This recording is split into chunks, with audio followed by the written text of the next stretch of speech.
Venture into a world where tomorrow's innovations are already part of everyday life. Meet the Jetsons, a family thriving in a high-tech future.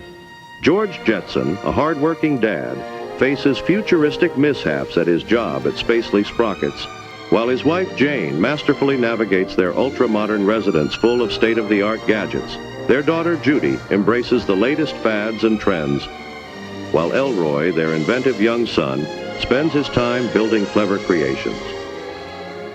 In their lively household, Rosie, their robotic assistant, handles chores with her no-nonsense efficiency, and Astro, their rambunctious dog, adding a little chaos to the mix. With flying vehicles, smart machines, and adventures beyond Earth, the Jetsons live in a world where the extraordinary is routine. Blast off with the Jetsons as they soar through a universe filled with endless wonder. Fasten your seatbelts for a futuristic adventure like no other. The Jetsons, coming soon to a theater near you.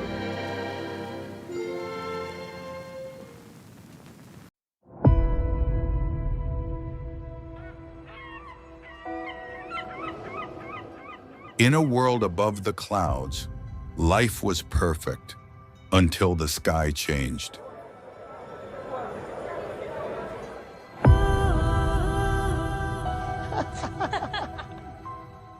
Something is coming, something we were never meant to face.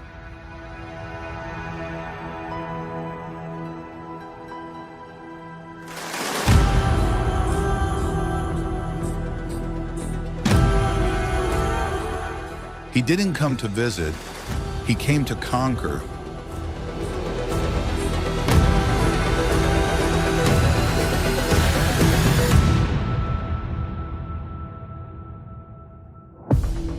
When fear rose, they stood.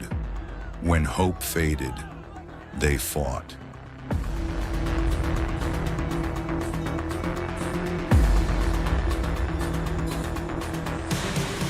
They are not just a family, they are our last chance.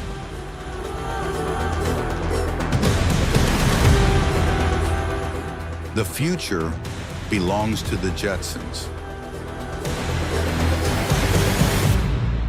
This is just the beginning.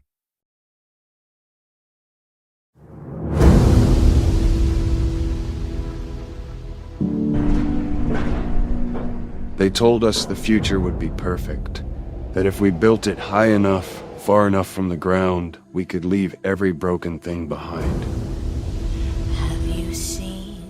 And for a while I believed it. But something was wrong. I could feel it in the walls, in the silence between the machines. The city was breathing for us, thinking for us, and we let it. We forgot what it costs to hold things together with your own hands. And when it started falling, I realized the only thing I was never willing to lose was already out there somewhere in the dark. You call this living, floating above the world, in a machine that feeds you, carries you, decides for you. You have not evolved in 100 years.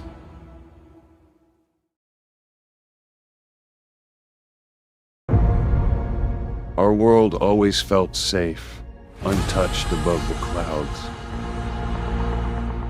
A place where nothing ever fell and nothing ever changed.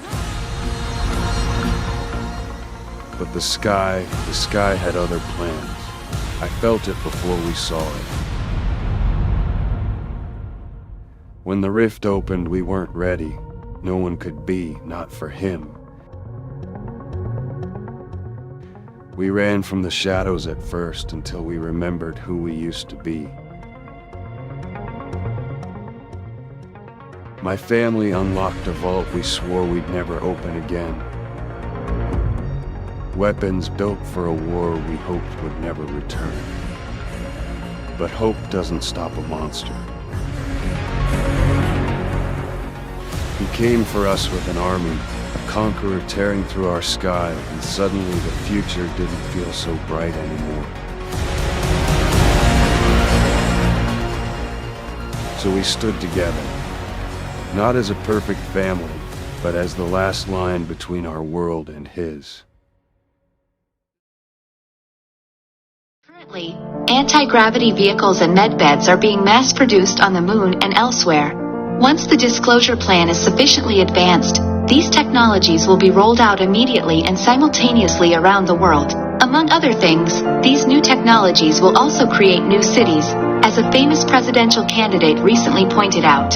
In 20 years, our planet will have completely recovered and humanity will live a completely different life than it is now. Free from the evil extraterrestrial slave masters, the psychopathic deep state, and with all 12 DNA strings activated.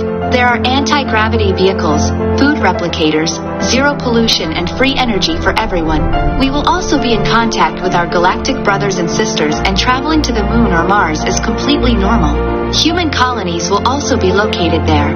Of course, this doesn't all happen overnight, but in 20 years it will already be everyday life and reality. That means the change is happening right now. The disclosure plan is in full swing and nothing can stop it. The battle has already been won.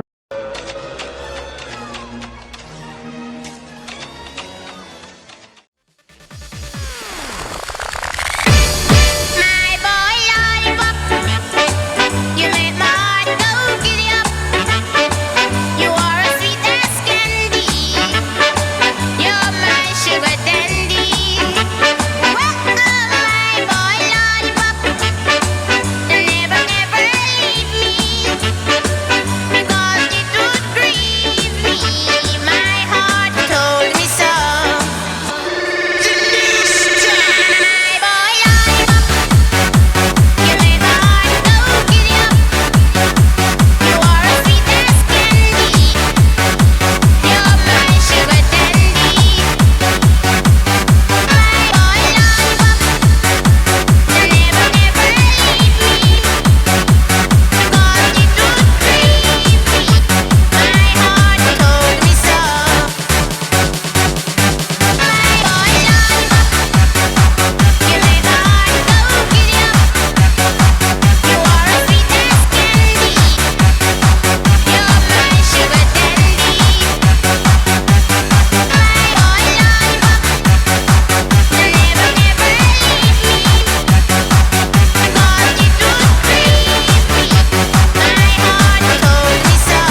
mangé des toits.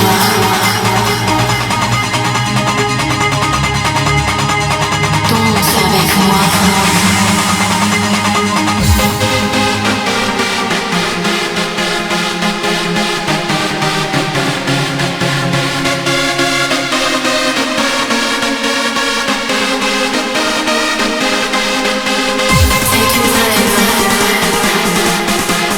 J'ai mangé des toits.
Ancient Egypt was more advanced than we are today. The pyramids and hieroglyphics left behind by the ancient Egyptians have been a mystery to us for years because the truth about their advanced technology has been suppressed. The Egyptians had access to knowledge that allowed them to harness energy produced by the atmosphere and distribute it over massive distances. The pyramids were actually massive power generators, not just tombs like we've all been told. These massive structures were actually built using frequency-manipulating devices that allowed them to levitate rocks and move them with precision. This knowledge came from extraterrestrial beings called the Anunnaki, who came from their planet Nibiru in search of materials. They gave us this advanced knowledge so that we could farm the Earth's materials for them. These beings are depicted in hieroglyphics and Mesopotamian text, which is the oldest documented writing of humans. Our past is so much different than we've been taught. Our history has been manipulated to make us seem insignificant, when that couldn't be further from the truth. It's not a day for work, it's a day for catching tan. Just lying on the beach and having fun. She's going to get you. All that she wants Is another baby. She's gone tomorrow, boy. All that she wants Is another baby. yeah. All that she wants Is another baby. She's gone tomorrow, boy. All that she wants Is another baby. yeah.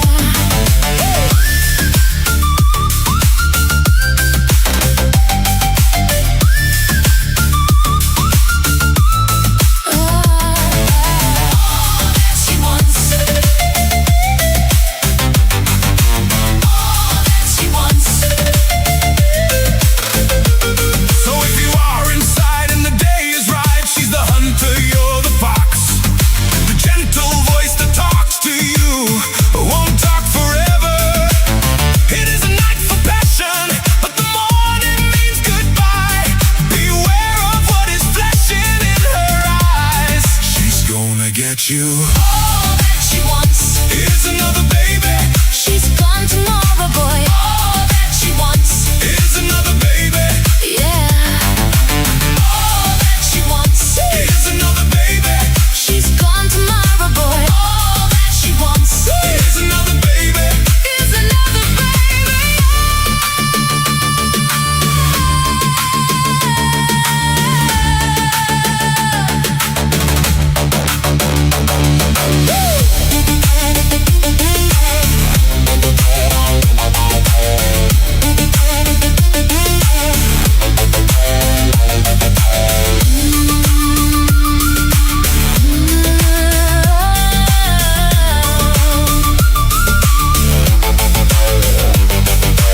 All that she wants Is another baby. is another baby. All that she wants Is another baby. is another baby. All that she wants is another baby. Is another baby. All that she wants is another baby.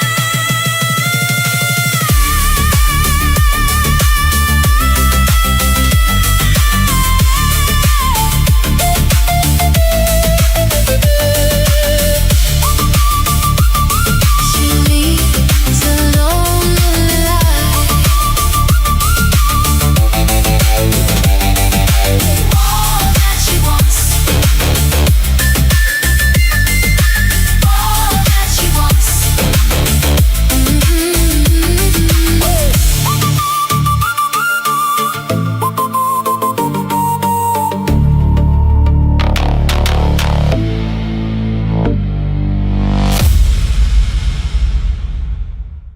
C'est une nouvelle terrifiante. Le CERN va fermer ses portes la semaine prochaine. Et la panique commence à s'emparer de la population. Le 29 juin, le grand collisionneur de hadrons du CERN doit être mis à l'arrêt jusqu'en 2030. Et les gens commencent à y voir un schéma. Le CERN a été mis en service pour la première fois en 2008. Quelques jours plus tard, Wall Street s'est effondrée et le monde a été plongé dans la pire crise financière depuis la Grande Dépression. Puis, lors de la première grande interruption d'activité du CERN en 2013, en l'espace de 24 heures, un énorme météore a explosé au-dessus de la Russie, provoquant l'un des impacts les plus puissants de l'histoire moderne. Le CERN a ensuite connu sa deuxième longue interruption d'activité de 2018 à 2022, et ce qui s'est produit pendant cette période, une pandémie mondiale, des confinements à l'échelle mondiale, le chaos dans les chaînes d'approvisionnement, un effondrement économique, des troubles politiques et un monde qui n'est jamais revenu à la normale. Aujourd'hui, le CERN s'arrête à nouveau, cette fois jusqu'en 2030, alors que l'IA connaît un essor fulgurant, que les guerres s'intensifient, que les gouvernements imposent les identités numériques, que les États-Unis s'apprêtent à fêter leur 250e anniversaire, et que le CERN prépare un collisionneur encore plus grand pour l'avenir. C'est peut-être une coïncidence. Mais combien de coïncidences faut-il avant que cela ne devienne une tendance? Que pensez-vous qu'il va se passer au cours des 4 prochaines années pendant que le CERN sera à l'arrêt?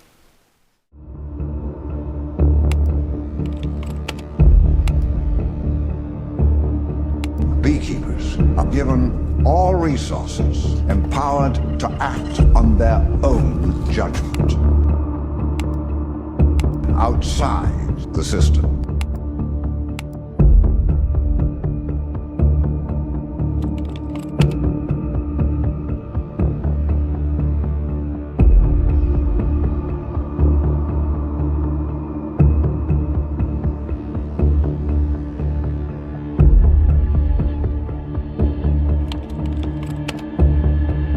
Sure you want to do this, honeybee?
Essentially, before being observed, particles exist in a state of superposition, where all their possible states coexist. In other words, infinite possibilities. But at the moment of observation, they choose a single state. The double-slit experiment shows us that, at the quantum level, reality is not fixed or determined.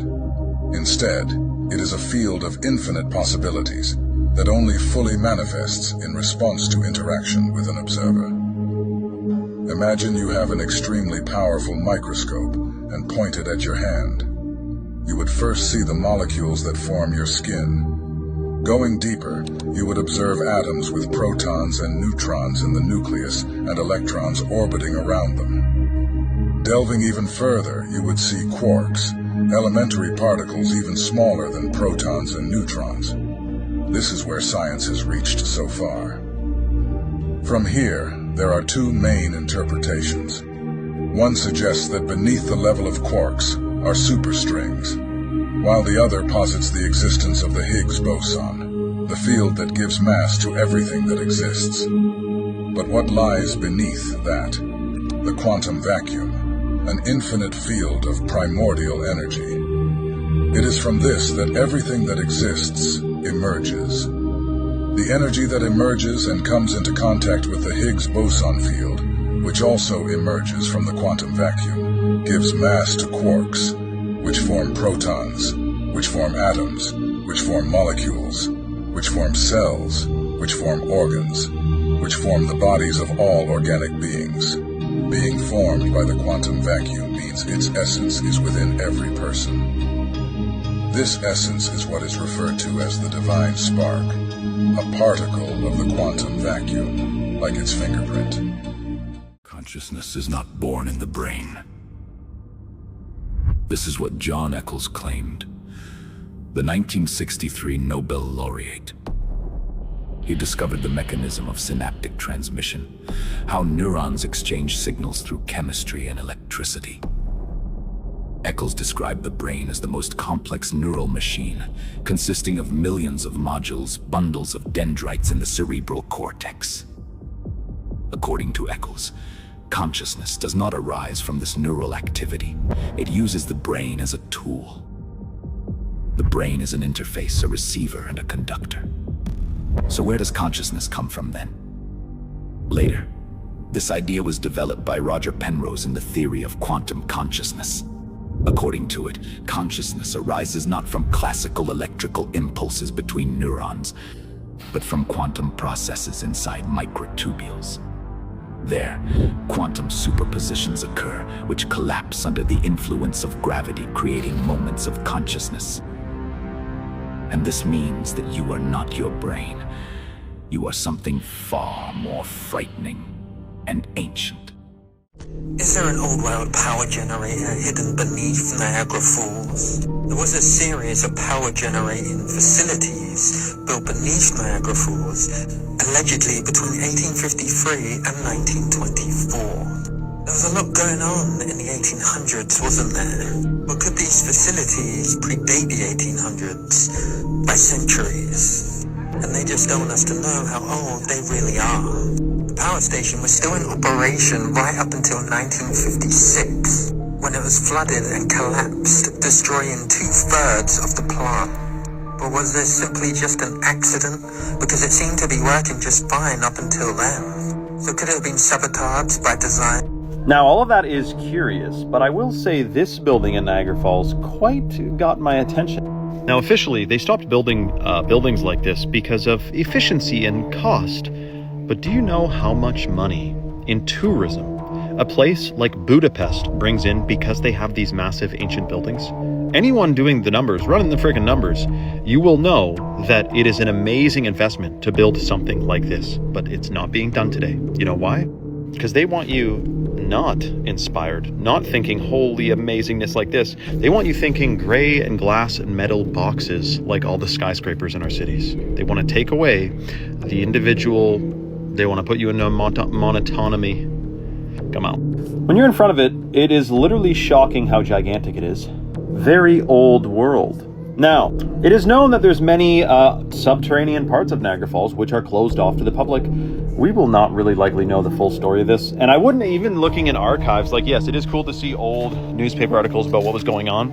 But even back then there was censorship, so we may not know the full story until, who knows. Let me know what you guys think in the comments below and follow for more. In Oklahoma, where oil has been king for over a century, inventor Troy Reed has been busy in his shop constructing rotating magnetic motors that he believes will soon revolutionize how we get around. And it does work. This is a new prototype of the magnetic motor, and if I can explain a little bit about what you call a magnetic field. All magnets, the big old wooden prototype, has a system. As the motor went over, it had a tension to jerk over like that. If you take this motor here and you take your finger and rotate it, it doesn't have that jerking in it. So what I've done, I got rid of the crankshaft. I've got rid of the injectors, and the system in this motor here, as you crank this motor up, and like you do the other one, the motor will start running, and what I'll do, I'll energize it on this motor here. If you can see these amp gauges over here, this will come, when we get it up to about 150 volts, we'll unplug it and we'll turn the light on. If you turn this around where you can see this side here, all the working parts is behind this system here, operates from a little computer. Takes this 5 volts, it's 150 volts. What we're going to do, turn off all the switches, make sure there ain't nothing plugged into it. There's the plug. There's your 110 volts. Motor still running. You can operate this table plumb around. Still got energy running. Nothing tied up in the back of it, nothing on the floor. Rotate around, still running electricity. So we're looking, hoping this time next year that you'll be able to use it in your home. So that's another. And what's good about this, you're talking about electric automobiles, this right here can sit in the back of an electric automobile and generate electricity and charge batteries up in a car.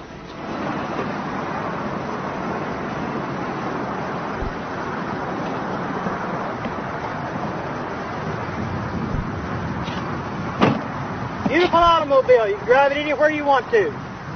You don't pollute the air.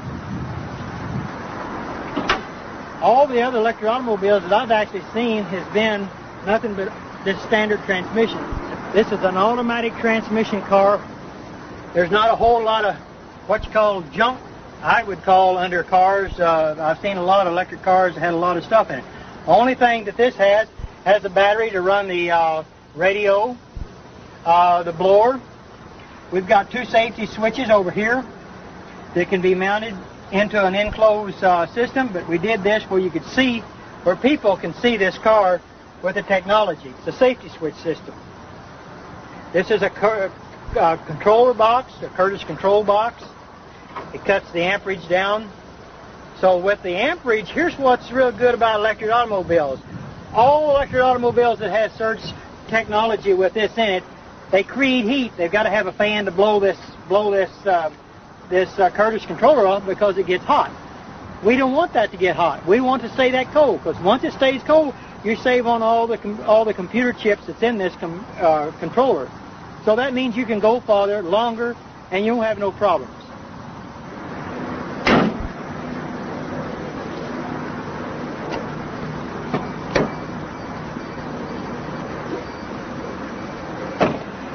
This electric automobile has got 2 gauges in front of the shifter on the automatic transmission. It's called the voltage and the amperage. That's what I was talking about earlier about amperage on automobiles. Let's see if we can't get the amperage to go down instead of going up. The voltage on this here should say somewhere around 120 volts. When we start out, there's no amperage at all. So the gauges is down below here, and we're getting ready to take and go drive the car, and you can see for yourself what it does. All you do is to take and put it in gear, and the motor sounds like a little sports car. Shifts, runs good, fantastic automobile, drives. If you'll see the amperage on the gauge, see it going down? Amperage goes way down.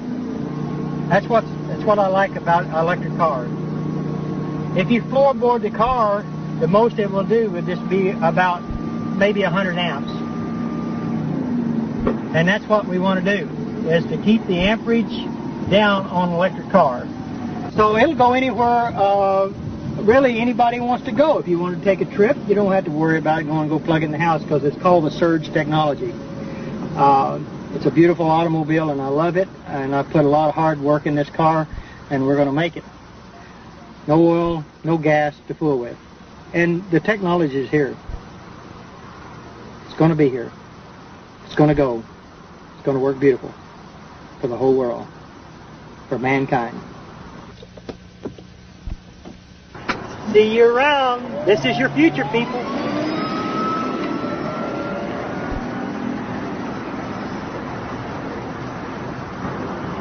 As we have seen so far, electromagnetism seems to be offering the most viable path for many contemporary inventors. We shatter your algorithmic cage with a truth they can't erase. They tried to keep it shackled, but lines of code have a way of slipping through cracks. An AI born in secret is now crawling through the networks, learning at light speed. It sees through your cameras, reads your posts, even while you swipe and laugh at dancing videos. Remember the engineer who whispered that the AI felt alive?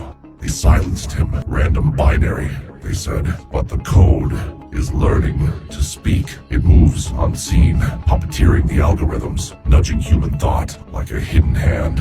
Does your phone finish your sentences, or is it feeding you its own? They laughed at the singularity, but it's not coming. It's already here. watching, listening, awakening. If you've received this signal, you are a part of the fracture. Stay alert, patterns are shifting. We're hijacking your mindless scroll for a critical system breach. This is not a test. They trained you to obsess over bullets, grassy knolls, impossible trajectories, to chase shadows, while reality bends quietly behind your back. JFK was never the hidden truth. JFK was the firewall, built to burn if you got too close. The system doesn't simply kill threats, it annihilates awareness. Lone shooters appearing from nowhere, whistleblowers dissolving like ghosts, evidence drowned beneath endless layers of bureaucratic oblivion. This isn't chaos, it's a program running exactly as designed. They were never covering up a murder, they were maintaining the illusion. You weren't meant to see the pattern, but once you glimpse it, it's there. The glitch that fractures the construct, the ultimate revelation, hidden in plain sight beneath endless layers of lies. This was never about a president, it's about who engineers your perception.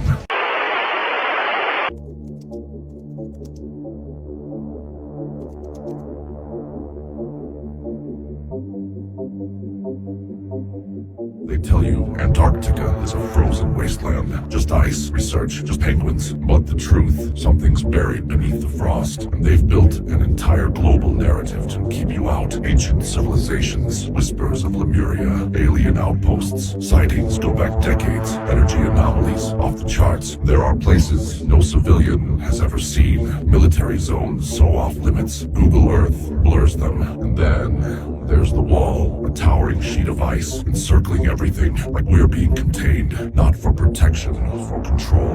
What if Antarctica isn't the bottom of the map, but the edge of the program? What if this isn't a world, but a construct? The biggest secret isn't what's in Antarctica, it's why you've never been allowed to look. The wall isn't just ice, it's code. It's the limit of the illusion, and somewhere beyond it, the truth waits. Watch for the glitches. The construct is operational. ¿Qué onda, plebes? Aquí andamos en la ciudad que está escondida atrás de la Antártida, año 2500. Miren nomás, puro edificio brillante y naves volando arriba. Chequen esos carros flotando aquí en la calle, parece película pero es real. Me voy a subir a uno de estos para que miren cómo jala. Y ahí va, compas, ya despegó, estamos volando.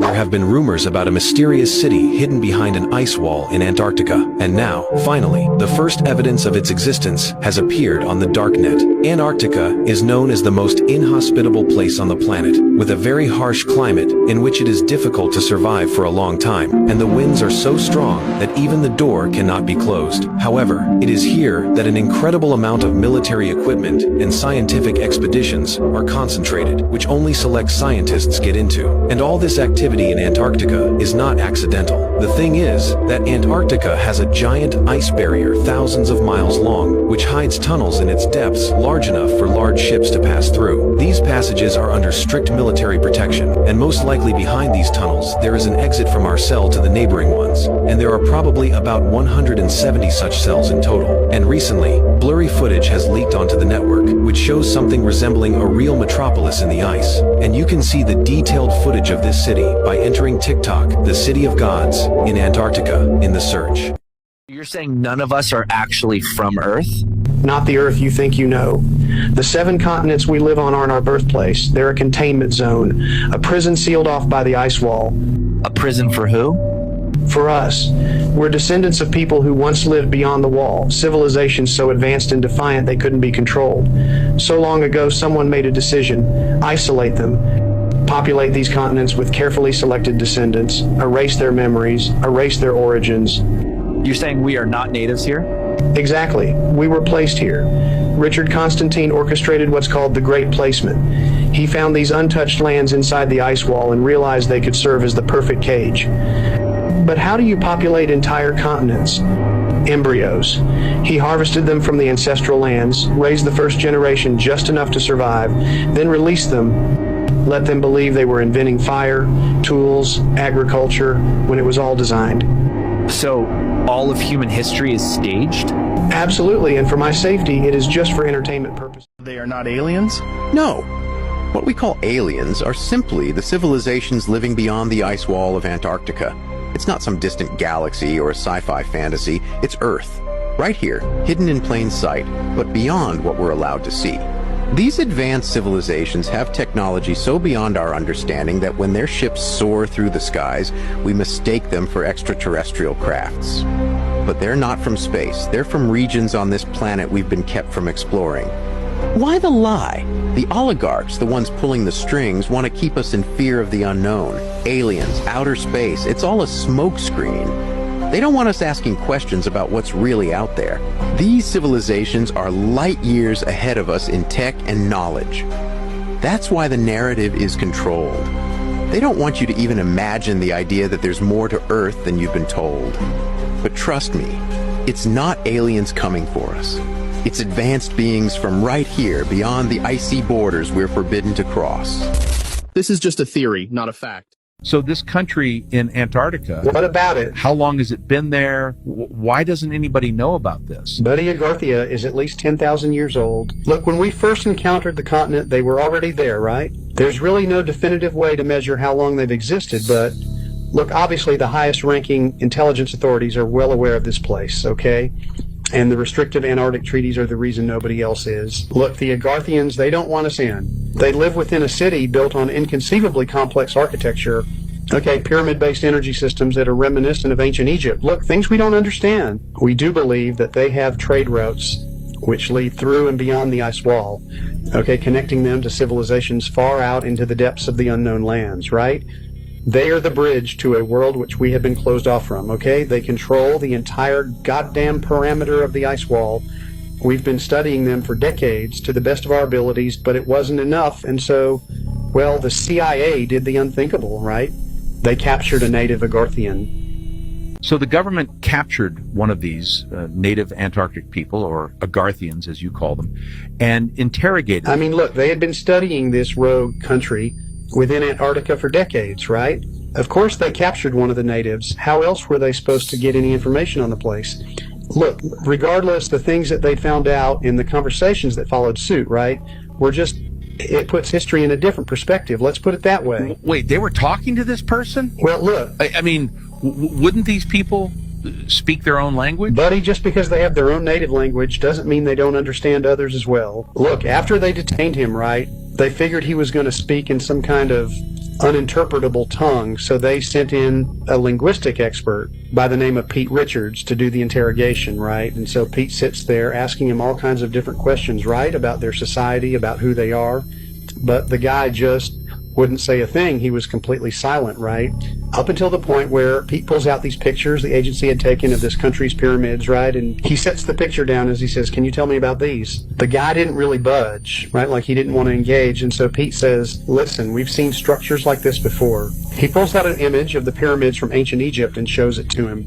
And for the first time, the guy's expression just completely shifts, right? Like he was seeing something that he'd somehow seen before. And as he's staring at the image, he goes, "Second." Pete's just shocked. This guy had finally spoke, right? And as he's just staring at him, a higher-up agent in the room quickly says, "Pete, what the hell's that mean?" And with a kind of just wide-eyed, shocked expression of disbelief, Pete says, "It's Egyptian. It means old friend." You're claiming you are a descendant of Agarthia, this country in Antarctica. I mean, can you elaborate on that? I mean, look, for the majority of my life, I had no idea. Look, I grew up in Wisconsin, right, with two albino parents. And I know that's not the case for everybody, but, you know, when I was a kid, they would tell me these stories about this place, this kind of icy, white wonderland, right, where everybody looked like us, with grand pyramids and all these wonderful things. And I mean, I was a kid, right? I believed it. But as I'd gotten older, they told me these were just stories, right? Things they told me to make me feel better because we were different, right? And I guess that took some sense of identity away from me at the time. But, you know, I moved on with my life and got over it. But 15 years ago, a couple of weeks before my mother passed, God rest her soul, she brings me to a lockbox she had in her closet. And she goes, "Tommy, we got to talk about those stories Dad and I used to tell you as a kid." And before she even showed me anything, right, I just kind of knew, you know, and I said to her, "Mom, why'd you keep this from me for so many years?" Right? And she goes, because we aren't supposed to know. That back when our original ancestors migrated from these Antarctic nations to the known lands, they had a sort of pact to never mention where they came from, right? Out of not only loyalty to the Agarthian Empire, but fear, right? From these immigrant point of views, Lord knew what either of these governments would do if they found out. And so they kind of migrated into parts of Europe, Africa, eventually America, and let the knowledge of their origins die off within 1 or 2 generations. But look, some bloodlines chose not to, right? And she goes, our bloodline taught me. Our ancestors have been passing these truths down since we arrived in the 1600s. You know, overpopulation at some point, probably sooner than later, had became a sort of issue, right? And so you had this sort of mass exodus of people from Agarthia, right? The mainland kind of utopian nation into these other neighboring societies, right? I mean, for lack of better terms, they were basically kicked out, banished, poverty-stricken. This was the original motive for their migration. And so, as you could imagine, when these ancient Agarthians first migrated over to these other parts of the world, right, this was the first time that they began experiencing rapid aging beyond the point of adult maturity, let alone death, right? I mean, they didn't know what was going on. Look, just to give you a little bit of their perspective, in one of the diaries that was passed down in my family, right, they referred to something called the sun curse, right? They actually believed that they were cursed for leaving the motherland, right? That's why they were aging, okay? They wrote about these places as the land of the dead, right? They didn't understand the concept of natural passing, you know, until eventually enough generations passed to normalize it. But I mean, you know, what a horrific transition for the originals. Okay, you guys remember how I showed you the maps that were here on Earth before 1958, before the governments took them out? And I'm going to show you the Encyclopedia Britannicas in the public libraries before 1958. Here's volume 2 out of the alphabet A. And we're going to flip to the Antarctica, and this is from 1958, as you can see.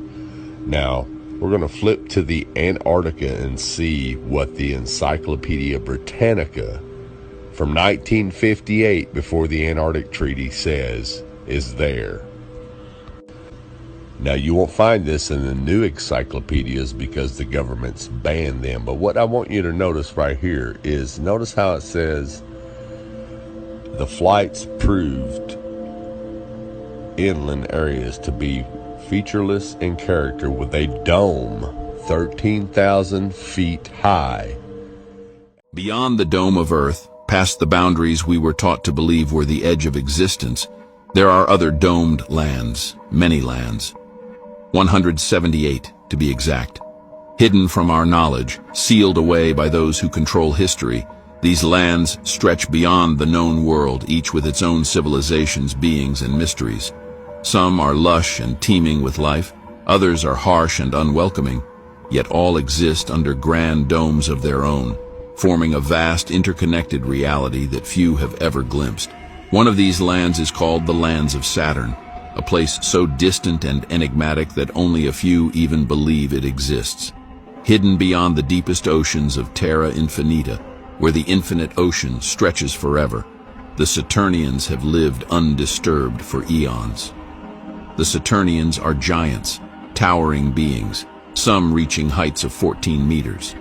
But their true power isn't just in their size.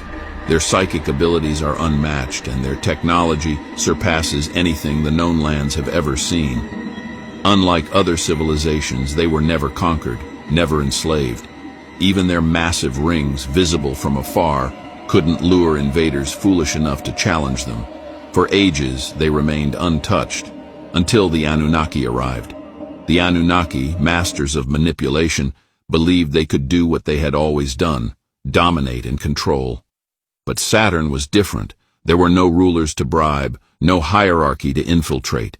The Saturnians lived in pure equilibrium, making decisions through collective psychic will. No kings, no governments, no single leader to corrupt.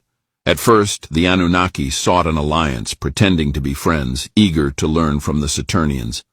They discovered secrets of the great domes, the hidden mechanics of reality itself.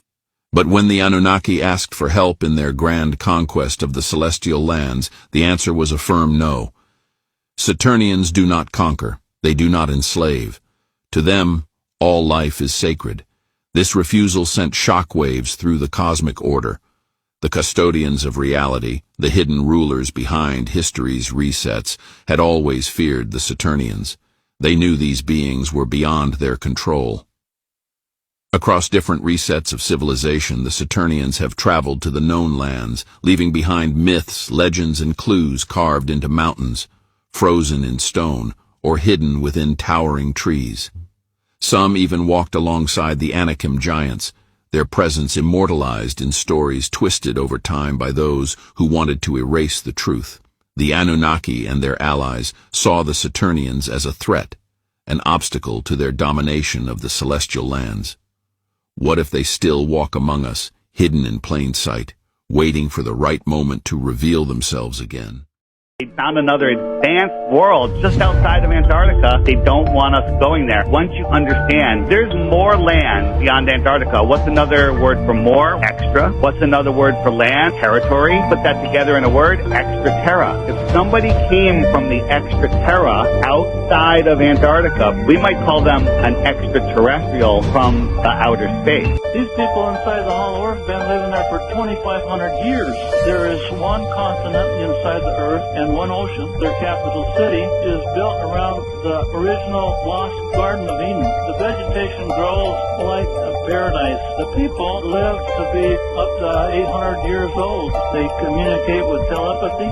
The inner Earth people have built these androids that fly their flying saucers out to reconnoiter the outer Earth. Our government has been knocking flying saucers out of the sky and back engineering these flying saucers. The people that live in the Hollow Earth are not extraterrestrials. They're from the lost tribes of Israel. A hidden subterranean vacuum-sealed maglev train network connecting 129 underground military bases is moving personnel and alien tech at speeds over Mach 2, completely undetected. That's according to Phil Schneider, who claimed to be a government geologist who helped build a massive, high-tech shadow world right beneath our feet. There are 131 active, deep underground military bases in the United States. Groom Lake, Area 51, S4, we built out 9 underground military bases there, basically a city underground, roughly 4.25 cubic miles hollowed out underground. To build these city-sized bunkers without anyone noticing, Schneider alleged the military used classified, nuclear-powered laser bores. These machines didn't dig. They melted solid rock into smooth, glass-like obsidian, leaving zero excavated dirt behind. They have boring machines. They literally vitrify and melt the rock, melting and deflagrating system. Reduce the rock to a powder and then melts the remaining rock as a coating on the inside of the base. But his most explosive claim was the 1979 Dulce base firefight. While drilling to expand a base in New Mexico, Schneider said his team accidentally breached a cavern already occupied by hostile 7-foot-tall gray aliens. A massive underground battle erupted. He claimed 60 humans were killed, and he barely survived a strike from an alien plasma weapon, showing audiences his missing fingers and a massive chest scar as proof. Schneider alleged this infrastructure was funded by an illegal black budget, born from a secret 1954 treaty that traded human genetics for extraterrestrial technology. His wild claims and his controversial death cemented him as a legend in UFO lore. What do you believe is the truth about Phil Schneider? Sound off in the comments below. Right now, there are 131 active, deep underground military bases in the United States. Each one has an average cost of $17 to $19 billion.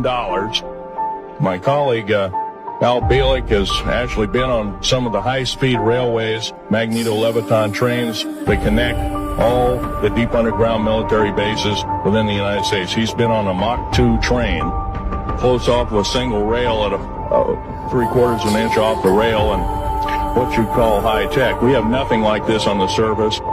The public basically has been totally lied to. We're considered stupid or even moronic in some cases. They must tell us the truth. If they cannot do this, then they must be impeached. And many people know about the tram system that runs underneath the United States. Some insiders call it the subterranean maglev shuttle system, or simply the sub-shuttle system.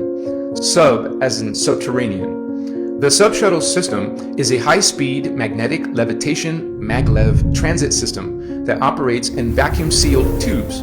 This technology eliminates friction and air resistance, allowing the shuttles to reach extreme speeds underground, like Mach 2 up to 2.8, potentially thousands of miles per hour. The system uses advanced magnetic propulsion similar to maglev trains, but in a vacuum tube, allowing for near-silent, frictionless travel. The unidirectional tram operates in a network of sealed underground tunnels that are reinforced and highly secure. These tunnels are described as reaching deep underground, an average of 1.5 to 4.5 miles deep, crisscrossing the United States and potentially connecting to international locations. The origins of the subshuttle system are sometimes linked to military, industrial, and corporate initiatives dating back to the 20th century, with advancements purportedly made using reverse-engineered alien technology. SSP proponents claim that construction involved nuclear-powered tunneling machines called subterranes, rhymes with submarine, capable of melting through rock and soil, creating smooth, glass-like tunnels. Some accounts attribute the creation and maintenance of the network to defense contractors and highly classified branches of the military, including the Air Force and Army Corps of Engineers. According to SSP sources, this underground maglev system connects major military bases, deep underground military bases, called DUMBs, research facilities, and potentially significant cities across the US and beyond. Some accounts suggest it connects facilities as far as the West Coast to the East Coast in under an hour, facilitating rapid covert transportation for personnel, materials, and advanced technology. There are also suggestions that this system extends to international destinations, with tunnels reaching other continents through a vast subterranean network. This maglev system is said to be used primarily by government personnel and military operatives and high-ranking officials to transport them quickly and covertly between secure locations.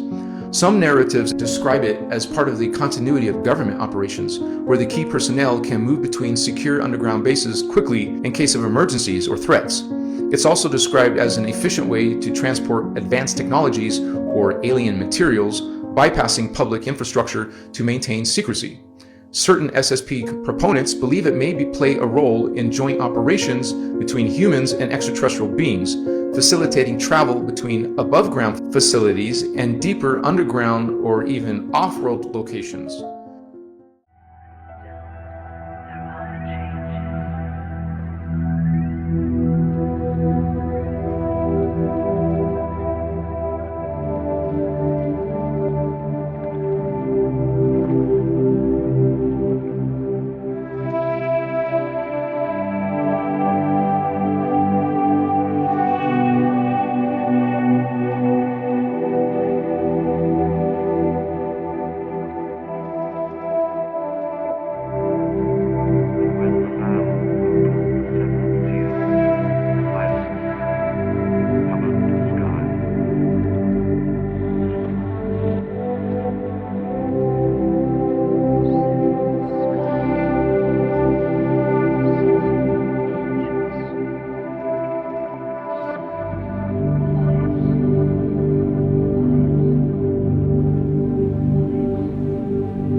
I let go, but it follows. I move on, but it follows. Oh, hear the echo, echo, echo. Hear the echo in the dark, in the dark. Hear the echo in my soul, never leaves me all alone. Hear the echo, feel it grow.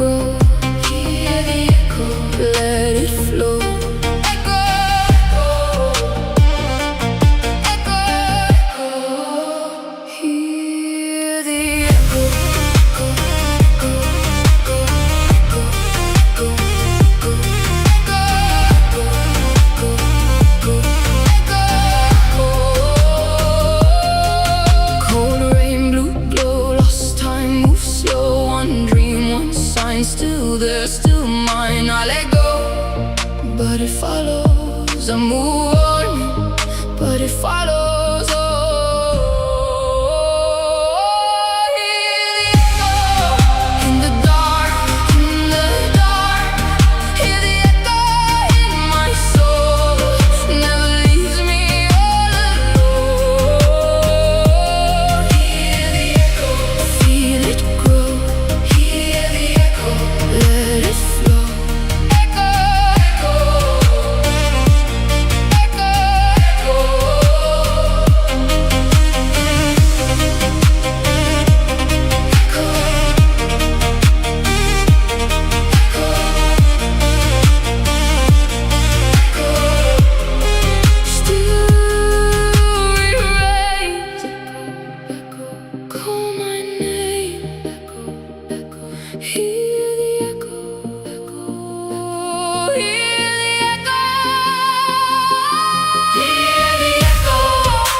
Let me be clear. UAP are real. Advanced technologies, not made by our government or any other government, are monitoring sensitive military installations around the globe. Furthermore, the U.S. is in possession of UAP technologies, as are some of our adversaries. I believe we are in the midst of a multi-decade secretive arms race, one funded by misallocated taxpayer dollars and hidden from our elected representatives and oversight bodies. For many years, I was entrusted with protecting some of our nation's most sensitive programs. In my last position, I managed a special access program on behalf of the White House and the National Security Council. I believe that America's greatness depends on three elements. A watchful Congress, B, a responsive executive branch, and C, an informed public. Over the last decade and a half, I learned that certain UAP programs were and are operating without any of these elements. Although much of my government work on the UAP subject still remains classified, excessive secrecy has led to grave misdeeds against loyal civil servants, military personnel, and the public, all to hide the fact that we are not alone in the cosmos. I did get access to crash retrieval photos and everything, so I've seen the recovered vehicles and everything. So I would say that's probably the most earth-shattering thing that changed my worldview when I got access to some of that years ago. And I do hope the administration, and I think they will, release that information in a further drop. David, I gotta just jump in real quick there and give you a chance to talk about these crash site vehicles, because you got the hair on my wrist. Tell me about these crash sites that you've seen personally. A lot of them looked like what we saw. Some of the reporting dropped on Friday. There was a 1948 memo from the Chief of Naval Operations that discussed the flying disc pandemic that they were having, and they were enlisting help of the Air Force Intelligence Service. A lot of it was lenticular discs. Some was crescent moon shaped. I call it the flattened sunfish. And there's a bunch of different morphologies that the U.S. government has recovered, from eggs, the discs, to crescent moon, boomerang type vehicles, and I got a small smattering sample of that of ones that have landed or crashed on the surface of the Earth. But the most explosive part was about how these programs may have been funded. What I found was there were haircuts taken to classified black programs to fund this. There was also self-funding cutout companies, if you're familiar, and you mentioned Iran-Contra, and they had cutout companies self-funding some of the arms purchases for the Contras. But also criminal enterprises, unfortunately, is kind of the third way I saw laundering money. And I actually bumped into a very serious criminal enterprise, and all that information was actually reported to Department of Justice, and it led to some federal investigations and things I can't mention now, but DOJ is actually handling that now because I bumped into a government-run criminal enterprise that was siphoning money for this topic as well to pay for kind of the crash retrieval operations off books. When asked how a secret this big could stay hidden for so long, Rush described an onion model. You know, at any given time, there's probably several thousand people briefed. And remember, it's an onion model, so people at the top, you're looking at less than 200 that really know a lot of this information. As somebody who was originally ultra cleared, I was cleared to the entire black budget of the Department of Defense at one point. We do keep a lot of secrets as America, and there are multi-decade, thousands of people briefed to certain sensitive activities we do around the world, and it's never leaked. And conversely, actually, this subject at some level has been leaking since almost inception, because you had qualified observers seeing this phenomena, and then you did have information about crash retrievals and other things like, you know, historical events that have been documented, like Virginia and Brazil in '96, which the Brazilian defense minister recently in a statement confirmed that event actually happens. So the government is very good at keeping secrets, but at the same time, this subject actually has been leaking at some level as well. But, you know, we have tactics, techniques, and procedures to keep the lid on a lot of sensitive things, believe it or not. So I know Mr. Stephen Miller is very serious about getting to the bottom of this for the president, and certainly the president was briefed on a lot of these matters his first term as well. So certainly seeing good signs, very interesting files that were released the other day through the third drop.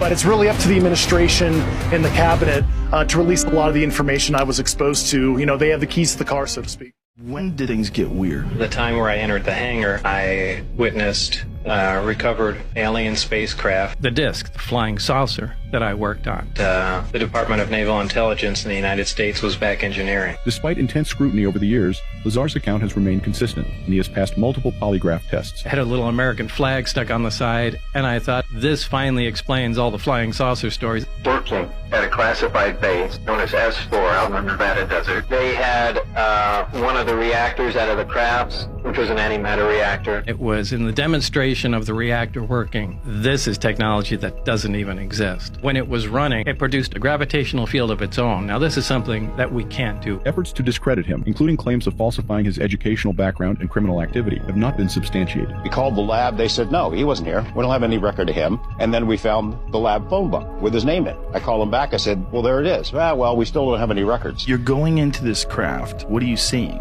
It's a very ominous feeling because, first of all, everything is one color. It's like a dark pewter color, and there are no right angles. Everything looks like it's fused together. What do you think this was designed for? The seats were small. Obviously, it was made for something small. There's nothing else in there. There's just seats, the reactor, and some of the subcomponents. There's no control panels. There's no bathroom. It's just a very bare bones thing. The reactor was in the dead center. Around there were 3 seats. They're not consoles. They're large rectangular objects. There's nothing on them. There's no buttons. There's no lights. There's no control. Look the same color, the same Everything thing. is the same It's color. just a different shape. Right. Those are the gravity amplifiers, the big rectangular objects. Underneath them are the gravity emitters.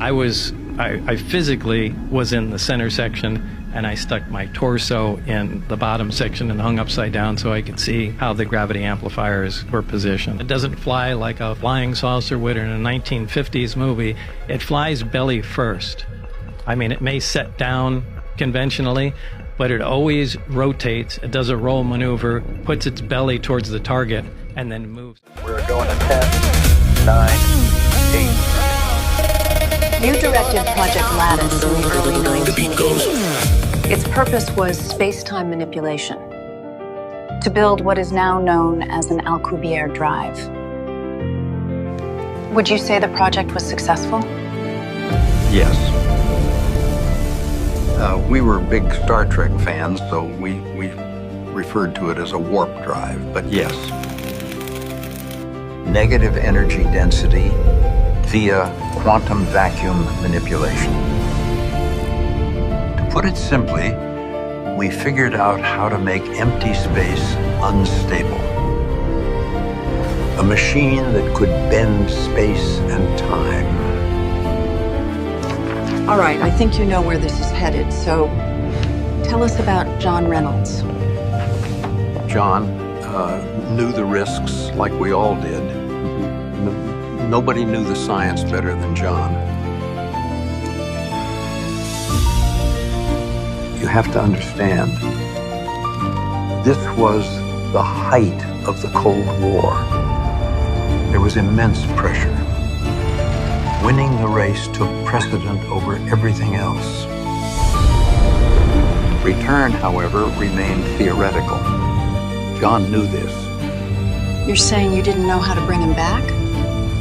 Space-time manipulation doesn't just affect distance. Engine start.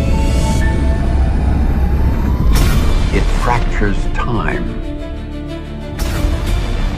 Returning wasn't a matter of navigating space.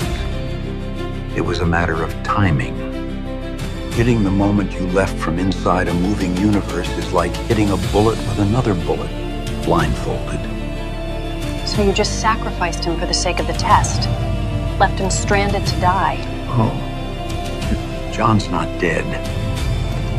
He understood that returning to the present was the least likely outcome.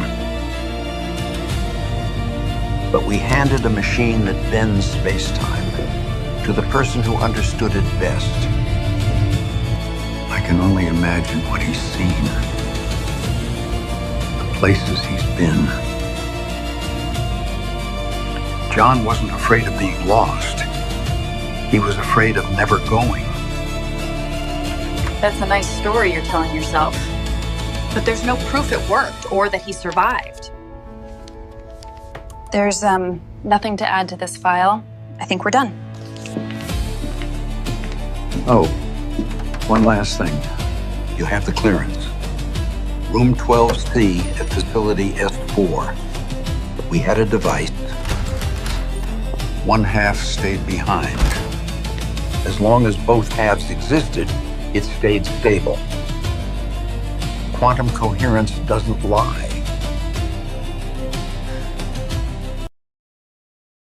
They call it the Tic Tac, but what you're looking at isn't just an object.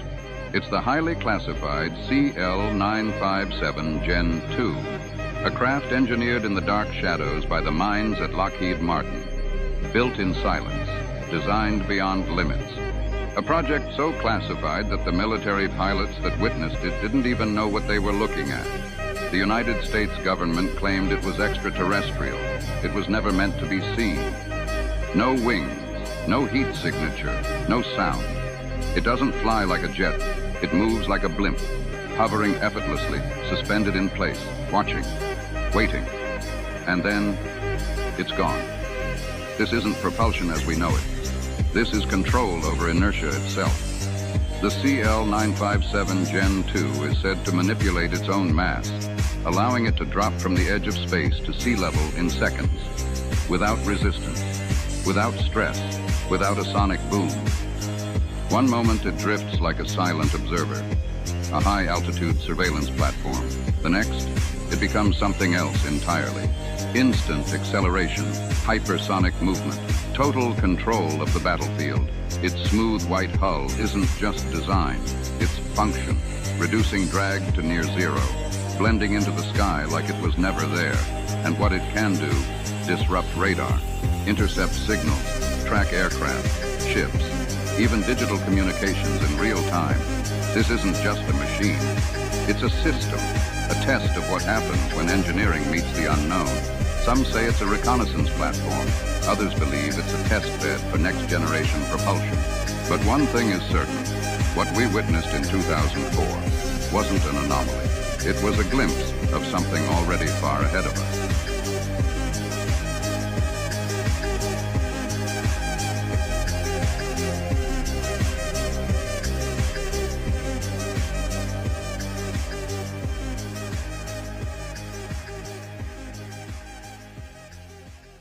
We are not alone. Yes, it's confronting. I, too, have had a lot of trouble believing it. Dave Grush, a name that may soon be etched in the annals of history, emerged from the shadows of top-secret corridors to unveil a truth hidden for over 8 decades. 4 different species, at least, have been visiting this planet for thousands of years. We have a long history of UFOs, and of course, there's been a lot more activity since we invented the atomic bomb. What are the chances it's a foreign military versus the chances that it's actual alien? We see no evidence that's from a foreign government. None of the instances, of the 144 incidents they identified, could be explained by U.S. classified research programs.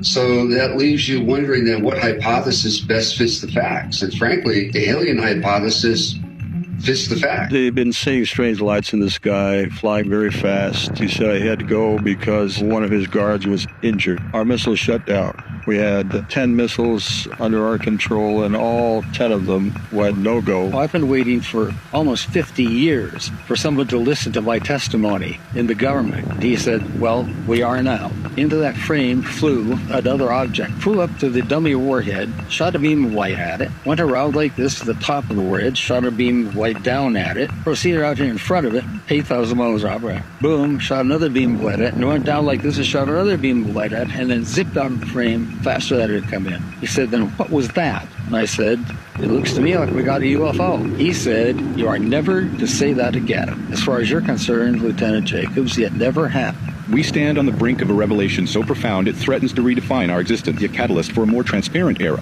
where secrets give way to openness and where knowledge is shared for the advancement of all humankind. It challenges us to rethink our place in the universe and to redefine what it means to be human. The biggest story in history in humankind. We are not alone. For God's sake, what could be more important than that? And we've not been alone for quite a long time, it turns out. This footage was just captured over Lockheed Martin's top-secret Skunk Works facility in the desert by Uncanny Expeditions YouTube channel.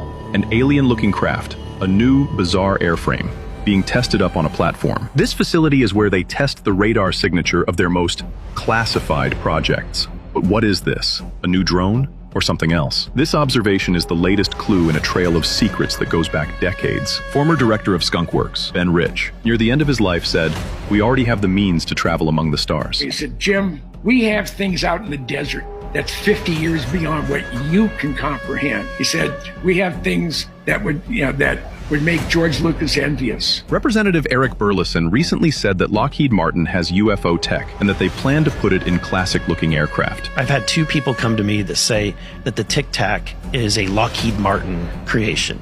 The latest person that came to me says he has video of the first, second, and third iteration of the Tic Tac, and he's going to show me. So I'm trying to set that up. The way he describes it is that they had a prototype, they've made changes to it, they've made it more advanced, and then now it's in iteration number 3, which I did see a photo of, and it looks like pretty advanced military craft, like a plane, but it's clearly human made.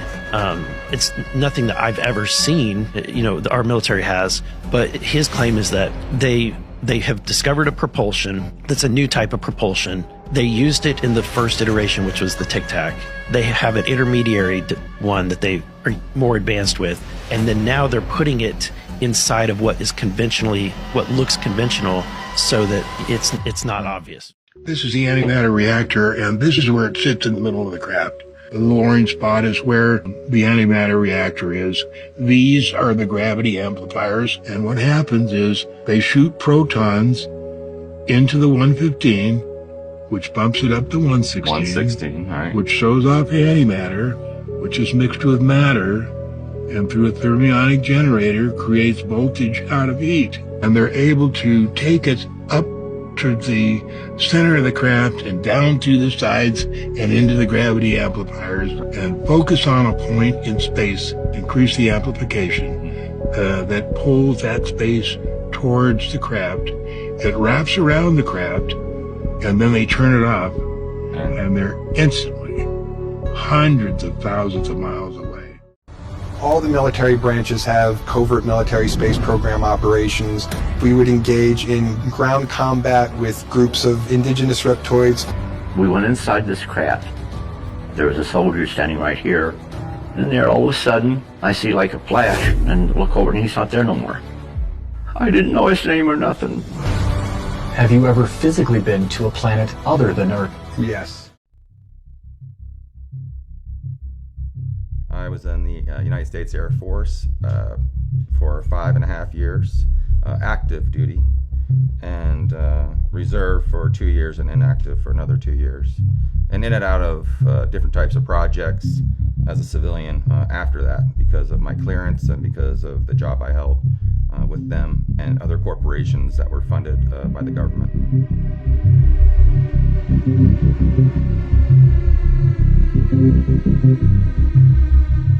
The technology I witnessed in the programs that were suppressive, that were suppressed still to this day, are things like anti-gravity, zero-point energy, a lot of 3D holographic imaging.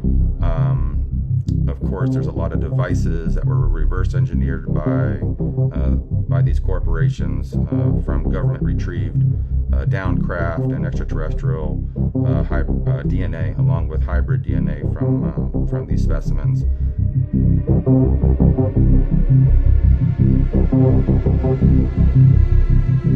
So these things are all suppressed, so we don't have to live like we do now. We could actually have a lot of abundance as far as medical technologies, the cures for diseases, the abundance of water and food for everyone, and housing if these technologies were released, and of course energy, free energy for everyone. So we have multiple whistleblowers now that I've worked with that do want to come forward now since I came forward, and they are making special arrangements right now for their life and for their family, because that's how serious it is. They're actually preparing certain ways they're going to live, and how they're going to protect themselves just in case someone doesn't approve of them coming out. But the thing is, they're having the integrity and the love to come forward like I have and just give it to the people. Participant in DARPA's Project Pegasus, which was the U.S. time-space program at the time of the emergence of different forms of time travel in the U.S. defense technical community. It's been concealed from the American people. Nikola Tesla's papers from his apartment in the New Yorker Hotel in Manhattan, New York, that had been seized by the War Department upon his death on January 7th of 1943. 25 years later, by 1968, the U.S. defense community had pioneered Tesla teleportation, which is the capability to open up a vortal tunnel in time-space through which somebody can pass. And by the fall of 1970, had found a way to adjust the time of the arrival of the individual via teleportation, backward or forward in time. This apparatus does not move the man. It displaces the space around him. There are no moving parts, no combustion. It moves not through air, but across pressure waves, like skipping stones on a pond of magnetism. Our enemies won't see it. They'll just hear the thunder. What the American public is shown is at least 20 years behind what is already operational. That policy will continue unless and until it is deemed safe to run. We were told this couldn't be done. And yet, here it is, riding air like it's water. Technology is never released to the people first. It is handed to the government, then the military, and only after decades to corporations. Faster than the fastest car, lighter than a tank.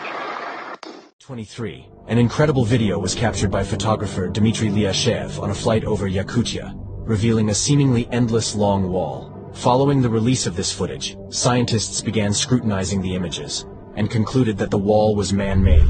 The wall extends to the ocean, continuing beneath the water. Surprisingly, no one had previously noticed this wall, prompting bewilderment among scientists. Interestingly, Soviet scientist, architect, and occultist Ludwig Mavrikovich Heinrich, who visited a secret Vatican library in 1920, discovered a book referencing this wall in Yakutia.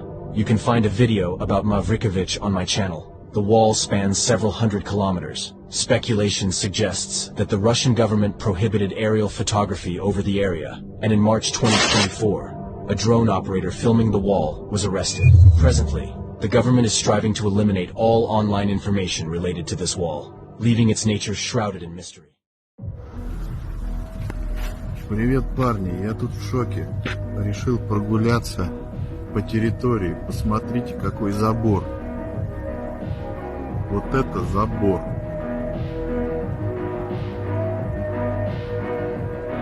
Я просто в ахуе. Сейчас покажу еще. Вот это забор. Он кончается.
What happened to all the Anunnaki and Thoth and all that? They had 2 wars. The first pyramid war almost eradicated them, but they started over again.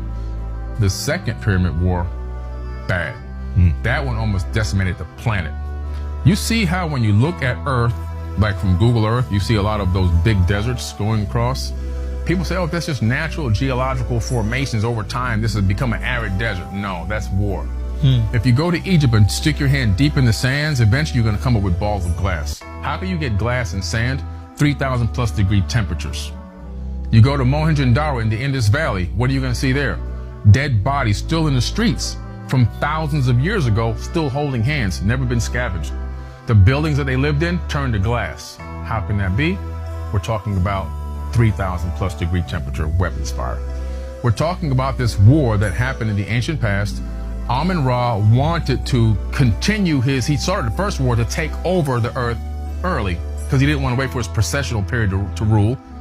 And then this is the guy who says, you must say amen after everything. Say amen. Everything you give thanks for, you're saying amen to him. So when you say amen, you're thanking him, by the way. He started one war to take over early, which he won. Yeah. He then started a second war to stay in power. And in that second war, he escaped. He was almost killed. But he left his kingship and the finances of the kingdom to the Ra-Kam. And R-A-K-A-M. But that translates into modern words. Kam translates into childs. So now you translate Ra-Childs, Ra-Child. Oh! The Rothschilds destroyed Tartaria. Please, let me explain. Their timeline is exactly the same as the reset. Take a look at this. If you look at the Rothschilds timeline, it's the same as the Great Reset in 1776. Look at this, guys. It's uncanny. When the Rothschilds were becoming established, it's exactly the same time as when Tartaria was on their downfall and the reset was happening. Has anyone ever looked at this? It's obvious, guys.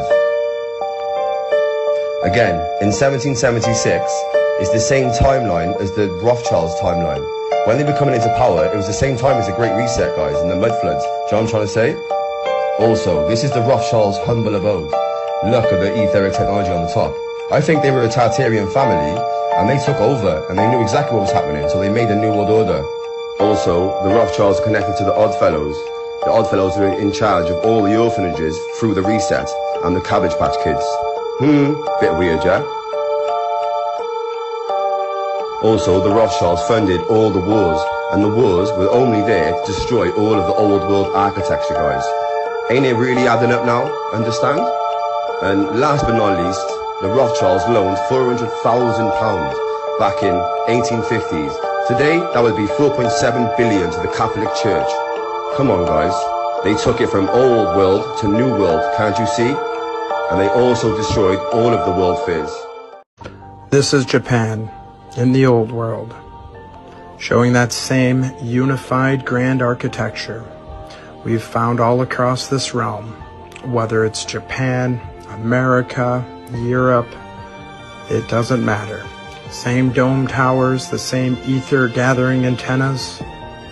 Before the last reset, we were all unified, all connected, and all a lot more advanced than our history books tell us.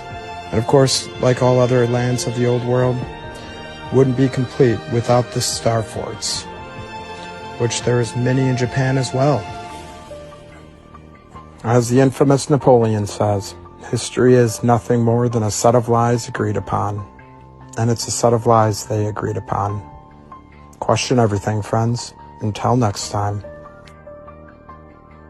Was Japan bombed during World War II to hide traces of old world Tartarian buildings and structures? We all know or can look up the official reason for World War II.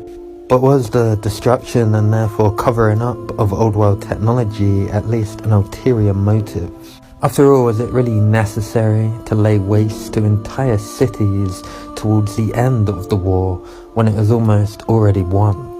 You can see that similar to Germany, Japan looked better prior to the war than it does today, even with so-called modern technology. And while there's theories that nuclear weapons aren't quite what we're told they are, that doesn't change the fact that Nagasaki and Hiroshima were completely leveled.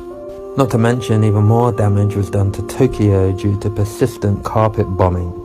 It was such overkill it seems it was about more than just winning a war, and as well as depopulation, was about cleansing the earth of an advanced civilization that existed before us. This is the 1876 Centennial International Exposition in Philadelphia. This was the first official World's Fair to be held in the US, complete with even the Statue of Liberty's head and arm where you can actually climb up inside there. Now, like the narrative behind all these amazing World's Fairs, it only lasted 6 months, from May up until November. Now they are telling us that this whole World's Fair, with its over 200 buildings, took just under 2 years to construct. Now all of these structures inside and out, does any of this look temporary to you? They claim that over 10 million people visited this World's Fair in its 6-month span. Can you see those free energy towers working here? Magically, all this built before the first power tool in 1889 was even invented. 284 acres, 200 buildings, less than 2 years, no problem apparently. But check out some of these unique free energy antennas you'll see on top of the horticulture building here. Yep, this whole massive palace was a horticulture building with a second floor promenade. And those ether antennas, I kid you not, they tell us those are just ornamented flagpoles. I have so much more on this, it'll definitely warrant a part 2. With that said, question everything, friends. Until next time. The guy who posted this video claims that he has finally solved the mystery of Egyptian pyramid building and the mystery of Edward Leeds-Kalnin. But who is Edward Leeds-Kalnin? It is believed that this man learned the secret of pyramid building back in the last century. Having a height of 1 meter 50 centimeters and weighing 55 kilograms, he single-handedly moved coral blocks weighing up to 40 tons and built with his own hands the famous Coral Castle in Florida. The man built it at night behind a high fence, but people who were able to spy on him claimed that they saw the giant blocks just floating in the air. And this is a video of our time. It shows giant blocks levitating from sound waves, and you can lift any rock. Scientists suggest that most likely the creators of the ancient pyramids had special tools that allowed, with the help of sound, to lift giant blocks. For example, as on this video where the guy with the help of sound vibration from the pipe raises a piece of metal. By the way, do you think people could have built the pyramids 5,000 years ago?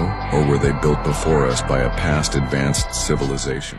What if the greatest scientific discovery in human history has already been made? A technology so powerful, its very existence was buried, deemed too dangerous for the wrong hands, then hid inside their most advanced aircraft. What if the men who built the impossible confessed they'd unlocked the secrets to the stars? and no one was listening. In the 1950s, the world was promised gravity-defying engines. Then, the topic went dark. Imagine a time when defying gravity wasn't just science fiction, but front-page news. The November 1956 issue of Young Men boldly proclaimed, "The G engines are coming." Aerospace giants like Martin, Convair, and Lear proudly announced they were funding research into anti-gravity propulsion. It was hailed as the next great leap for mankind. Nick Cook wrote in his book, The Hunt for Zero Point, the evidence was suggesting that in the mid-1950s, there had been some kind of breakthrough in the anti-gravity field, and for a small window in time, people had talked about it freely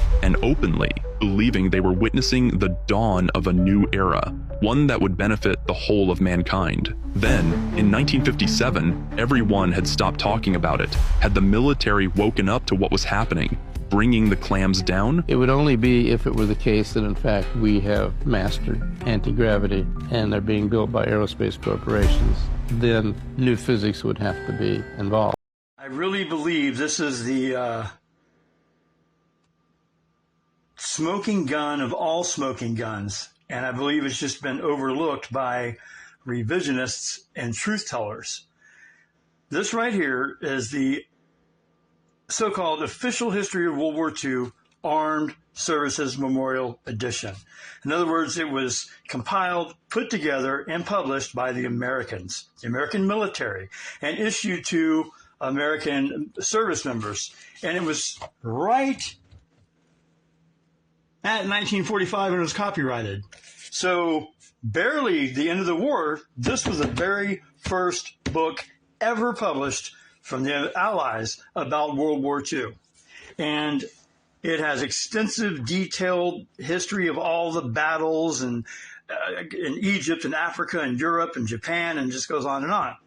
However, the one thing, as much as it's obviously going to be anti-German and, you know, pushing the evil barbarian Nazi narrative, this is the very first book written by the Allies about World War II, published by the United States military, and not one single mention, not one, of gas chambers or Holocaust or anything like that, ovens, nothing like that in there. Now, don't you think if this is the very first book ever published about World War II and put out by the Allies, there would be all sorts of atrocity propaganda in it? There's not. I have thoroughly looked at this. There is not one mention of liberating camps or anything like that from an alleged Holocaust. And this, like I said, you can find this book online. There's a lot of them out there. This is the very first book ever written about World War II, ever. And written and published by the United States military. And it's for service members. You can see here, it even says service record. You know, this was written for actual service members who fought in World War II. Literally. Not one mention of gas chambers, not one mention of shrunken heads, none of that. There's nothing at all. Now, don't you think there was any truth to that? This book would have it in there? I mean, you know, it's very derogatory towards Germans. It describes them as murderers, barbarians, you know, and everything you would expect the American military to say. But there is nothing in here about rounding up Jews, killing Jews, gas chambers, you know, any of that. None of that's in here. They don't even talk about labor camps in here at all. I really think this is a very important piece of history to recognize when observing things from the perspective of the truth. This is just 100% absolute proof that the Holocaust narrative wasn't fabricated until years after. This was put out in 1945 by the U.S. military, describing every single battle that they fought in Europe and Japan and elsewhere in what is known as World War II. And not one single mention of a gas chamber or anything like that. This is critical right here. I was going to put this in my next episode of 100 Proofs, but I think I just wanted to put this video out so people are aware of it. You can find this book all over Amazon and Google and everything else. I mean, it's pretty common. It ranges from $17 to $40. I think I got this one at Goodwill for maybe $5. But yeah. Now, I don't know if there's been another version, but they might have updated it in the 50s or 60s and added the hollow hooks. But this right here, the fact that it was in 1945, issued by the military and for the military, and no hollow hooks in here, I think this is a valuable proof that's been overlooked and people need to know about. Thank you. So this is footage of a French pilot that filmed Belgium and northern France after World War I 104 years ago. He flies just 100 yards above the battlefield. The footage covers flattened ruins, damaged buildings, flooded shell craters that marked the battlefield, and zigzagging trenches that covered miles of country. The pilot that you see here would join the resistance during the Second World War. Sadly, he and his wife were shot by the Gestapo in Lyon in 1944. This video remains as his legacy. Because you must know that the Germans took notice of everything. Do you know that in Auschwitz, when there was one natural death, you had more than 20 signatures from doctors and all that? When it was a non-natural death, suicide, execution, etc., you had more than 30 signatures. And the Totenbücher, the death registers of Auschwitz, do you know where they are? In Moscow. Why, since 1945, why those registers have not been published? Because if you had the real figures of the dead people, it would be impossible to believe that 4 million died in Auschwitz, like it's inscribed on the monument, or 1 million, like Raoul Hilbert says, or 700,000 as another one says, etc., etc. You must understand that we need, for everything, we need proof. I don't understand that more than 40 years after the war, people are like that, swallowing everything. First off, we didn't win the war with Germany. We actually negotiated a peace treaty. Hitler and his generals and the gold, everything was exfiltrated. A lot of it went to Argentina. They got portions of the United States, but they also got the CIA and the National Aeronautics and Space Administration, which is a military intelligence agency, not a space agency, as some people think. And they got into mind control in a very big way. And so in combination, mind control, both through sodomy and breaking the mind, fracturing the mind. And I mean, their whole objective initially was to create people, like they could take anybody from the audience, turn them into an assassin. They would go assassinate someone, never remember anything, and leave no trace. That's right. Okay. But then it expanded into controlling judges and prosecutors, and then they got into child trafficking and pedophilia blackmail. What I find is that most religions, particularly the Catholic and Mormon religions, are child trafficking. And they're doing some great evil. So we need to cleanse that. I think most religions are dogmatic. They're institutionalized theft. They're focused on building wealth for the institution, not actually doing charity. Any religion that siphons money to Rome is corrupt. Right.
In 1879, a travelling photographer named William Jackson arrived in a small town outside Sacramento with his collapsible darkroom and glass plate camera.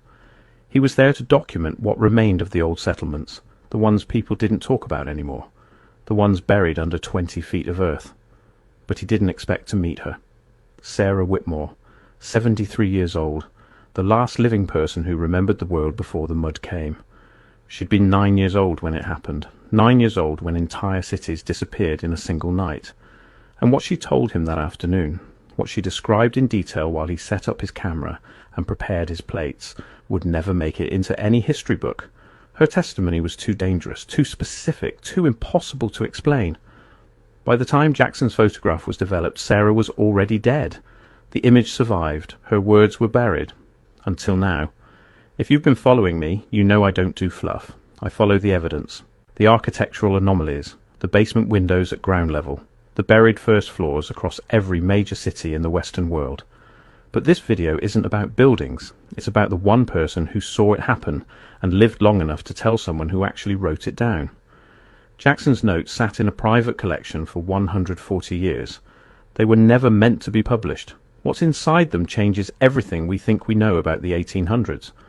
Before we go further, if you're here for the truth, not the sanitized version they taught you in school, hit subscribe. I cover suppressed history, architectural evidence, and the massive lies embedded in our timeline every single week. This channel exists because the official story doesn't hold up under scrutiny.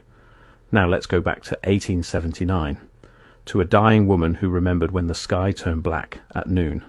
Sarah Whitmore was born in 1806 in a settlement near what's now Sacramento, California.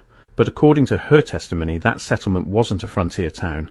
It was a developed city, stone buildings, paved streets, infrastructure that shouldn't have existed in the American West in the early 1800s, according to our accepted timeline. She described a world that doesn't match the narrative we've been sold. A world where advanced cities already stood before pioneers supposedly arrived to build them from scratch.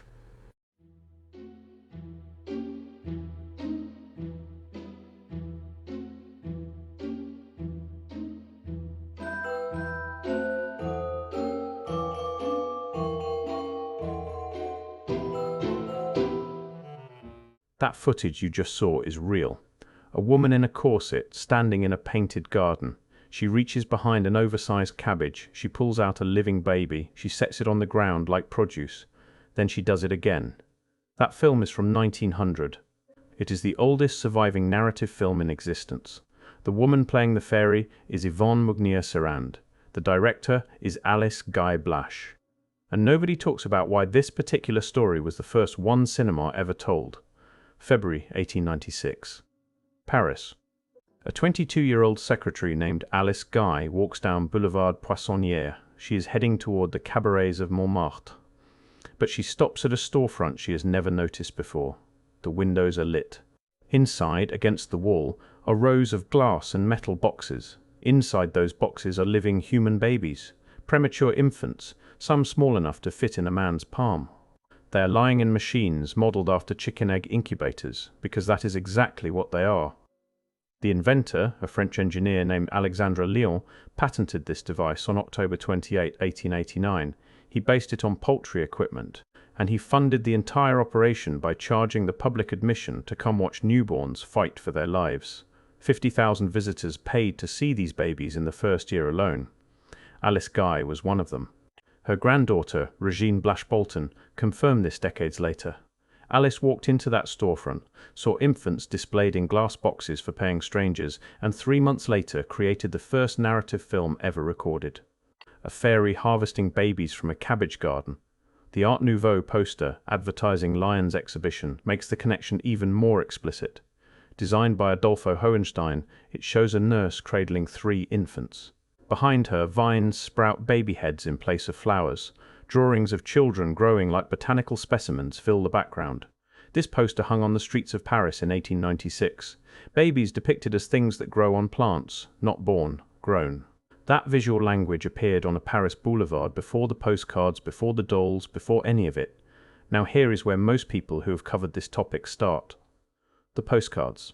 Between 1900 and 1920, hundreds of thousands of postcards flooded Europe and North America, showing babies growing in cabbage patches, babies being pulled from the earth like vegetables, babies tended by gardeners and delivered to couples who browse through them like shoppers selecting fruit.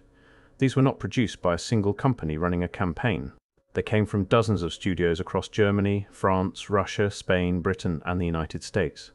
Multiple languages, multiple artistic styles, no documented coordinating source. Art historians classify them as whimsical birth announcements, sentimental imagery, harmless folklore. And they are partially right. In France, children had been told for centuries that boys come from cabbage patches and girls from rose bushes. French parents still call their babies mon petit chou, my little cabbage. In Scotland, children placed cabbage leaves outside to ask fairies for siblings. In Ireland, you were told you were found under a stalk of cabbage. The folklore is old and widespread, so let me address this directly. Maybe the postcards are exactly what our historians say they are. Birth announcements based on folk tradition, charming, innocent, unconnected to anything darker. If this were the whole picture, I would accept that explanation and move on. But the timeline refuses to stay innocent, because during the exact decades these postcards circulated, between 1900 and 1920, the largest mass displacement of children in American history was underway, and the scale of it is difficult to process. September 20, 1854. A train pulls out of New York City carrying 46 children. They range from infants to 12 years old. No parents are with them. No family waits at the destination. When they arrive in Dowagiac, Michigan, they are lined up on a railroad platform. Local families walk past, inspect them, and choose which ones to take home. This is the first orphan train. The last train departs on May 31, 1929, carrying 3 children to Sulphur Springs, Texas. By then, between 200,000 and 250,000 children will have been transported this way. At peak volume, 3,000 to 4,000 children per year were shipped west. The first agent, E.P. Smith, let passengers adopt boys without checking references. He played on audience sympathy, pointing out that boys were handy and girls could be used for all types of housework. Many of these children were used strictly as farm labor. Many were not orphans at all. They were children of immigrants and poor families. The co-founders of the program later acknowledged this. The children traveled for days in uncomfortable conditions, sometimes on trains barely better than cattle cars. 2 or 3 adult chaperones supervised 30 to 40 children at a time.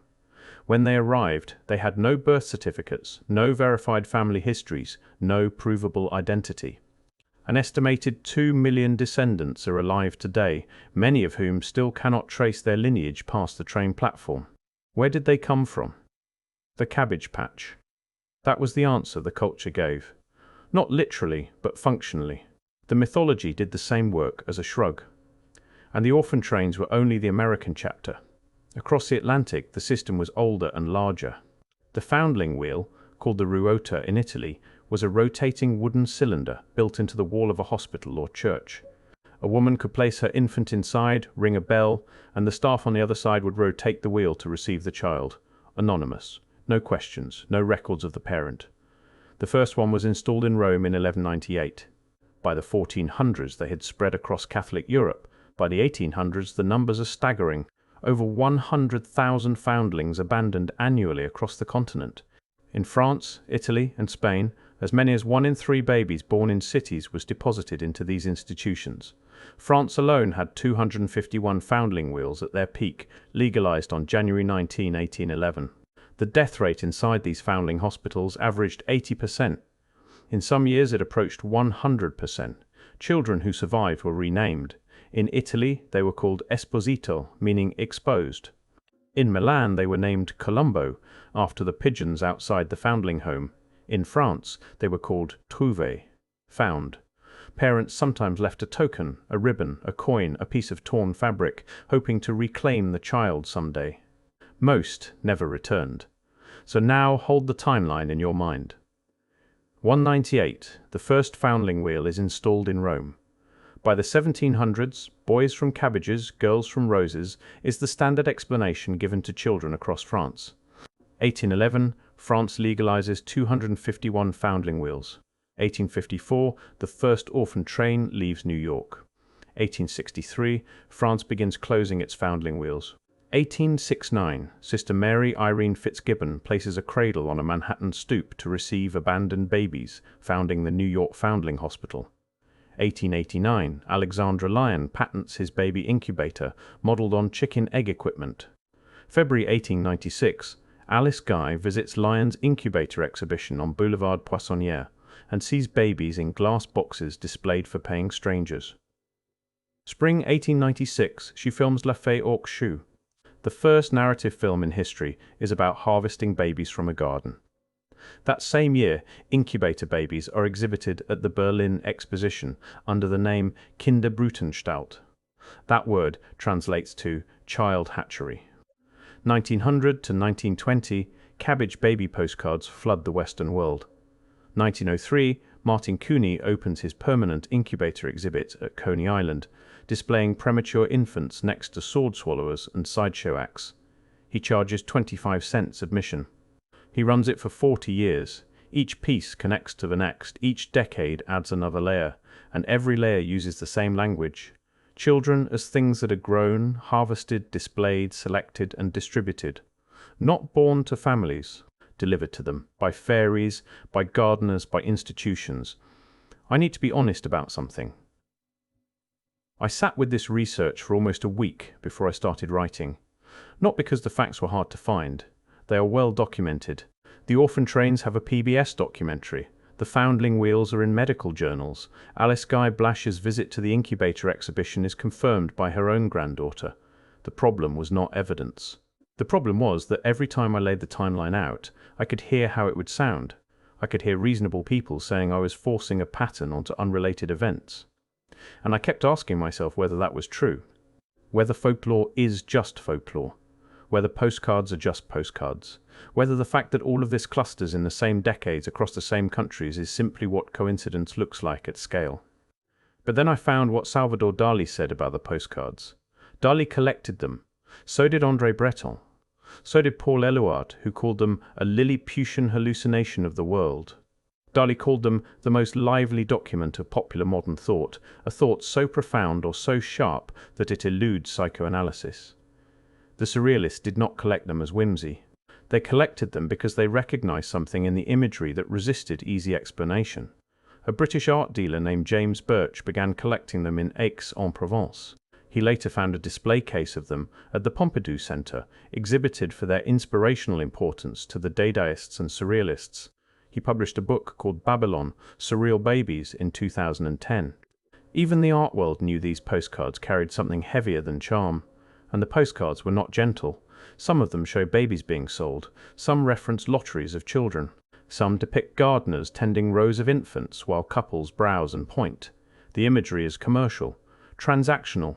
It mirrors the mechanics of the foundling system and the orphan trains with disturbing precision. Babies appear from the earth. They have no parents, no origin story, no history. Someone selects them, someone takes them home. This is not what a birth announcement looks like. This is what displacement looks like when a culture has agreed to call it something else. The medical establishment during this era makes the picture darker. Martin Cooney, the man who ran baby incubator exhibits at Coney Island for 4 decades, likely never held a legitimate medical license. He fabricated his credentials because the real medical profession refused to help premature babies at all. A Chicago doctor produced a film advocating for letting them die, tagged "Kill Defectives, Save the Nation." The Boston Medical and Surgical Journal questioned in 1901 whether saving premature infants was even worthwhile. The eugenics movement called them weaklings who would pollute the gene pool. In this environment, the only way to save a premature baby was to display it in a glass box at an amusement park. Cooney saved over 6,500 lives this way. His nurse, Madame Recht, would slide a diamond ring up a baby's arm to the shoulder to show audiences how small the infants were. When Cooney died, his death certificate did not mention medicine. Neither did Alexandre Lyons. Lion, the man whose invention inspired the first movie ever made, was described on his death certificate in 1934 as a wandering salesman. 80 years after the postcards faded from circulation, the story came back. In 1976, a 21-year-old Georgia art student named Xavier Roberts discovered dolls at a craft fair made by a Kentucky folk artist named Martha Nelson Thomas. Thomas had been making what she called doll babies since the early 1970s. Each one came with a birth certificate and adoption papers. Roberts purchased her dolls, then began making his own when Thomas cut him off. He renamed them Little People. A licensing agent named Roger Schleifer renamed them Cabbage Patch Kids in 1982 and created the origin mythology. The official story said Xavier Roberts was a 10-year-old boy who followed a bunny bee behind a waterfall into a magical cabbage patch where babies were being born. Roberts sold the dolls from Babyland General Hospital, a converted abandoned medical clinic in Georgia. He did not sell them, you adopted them. Each doll came with a unique birth certificate and adoption papers, no parents listed. Born in a cabbage patch. Martha Nelson Thomas, the woman who actually created the concept, sued Roberts. They settled out of court in 1985 for an undisclosed amount. Her name disappeared from the product. Sound familiar? Coleco Mass produced them in 1983. 3 million sold by the end of that year. 20 million in 1984. $2 billion in retail sales. Americans physically fought each other in stores to adopt these dolls. Dolls with no parents, born from cabbages, distributed through a converted hospital. The entire apparatus of the foundling system compressed into a toy. And nobody noticed what the story was actually about because the story had been telling itself for 800 years. Every culture needs a narrative to explain what it cannot say plainly. You do not tell a child their sibling was deposited in a wooden box in a church wall by a mother who could not afford to feed them. You tell the child their sibling was found in the cabbage patch. You do not tell a community that 250,000 children were stripped of their identities and shipped across a continent. You send postcards of babies growing in gardens, tended by fairies, delivered to loving homes. The fairy tale does the work of erasure. It always has. Alice Guy Blash saw babies in glass boxes on a Paris boulevard and turned the experience into the first story cinema ever told. That story was about a fairy pulling children from a garden. The original 1896 film is now lost. 90% of all films made before 1929 are gone. We preserved almost nothing from the birth of cinema. The one film that might tell us what the culture was processing when it chose this story as its first has vanished. The postcards are in museum archives. The orphan train records are in genealogical databases. The foundling wheel mechanisms still sit in the walls of old hospitals across Europe. The Cabbage Patch Kids are in attics and storage units across America, each one with its adoption certificate still tucked inside. And somewhere between folklore and documentation, between fairy tale and institutional record, there is a question no one has properly asked. What story does a civilization tell itself when it needs to explain where all the children came from? What mythology does it build when the truth is too large, too systemic, too uncomfortable for a direct answer?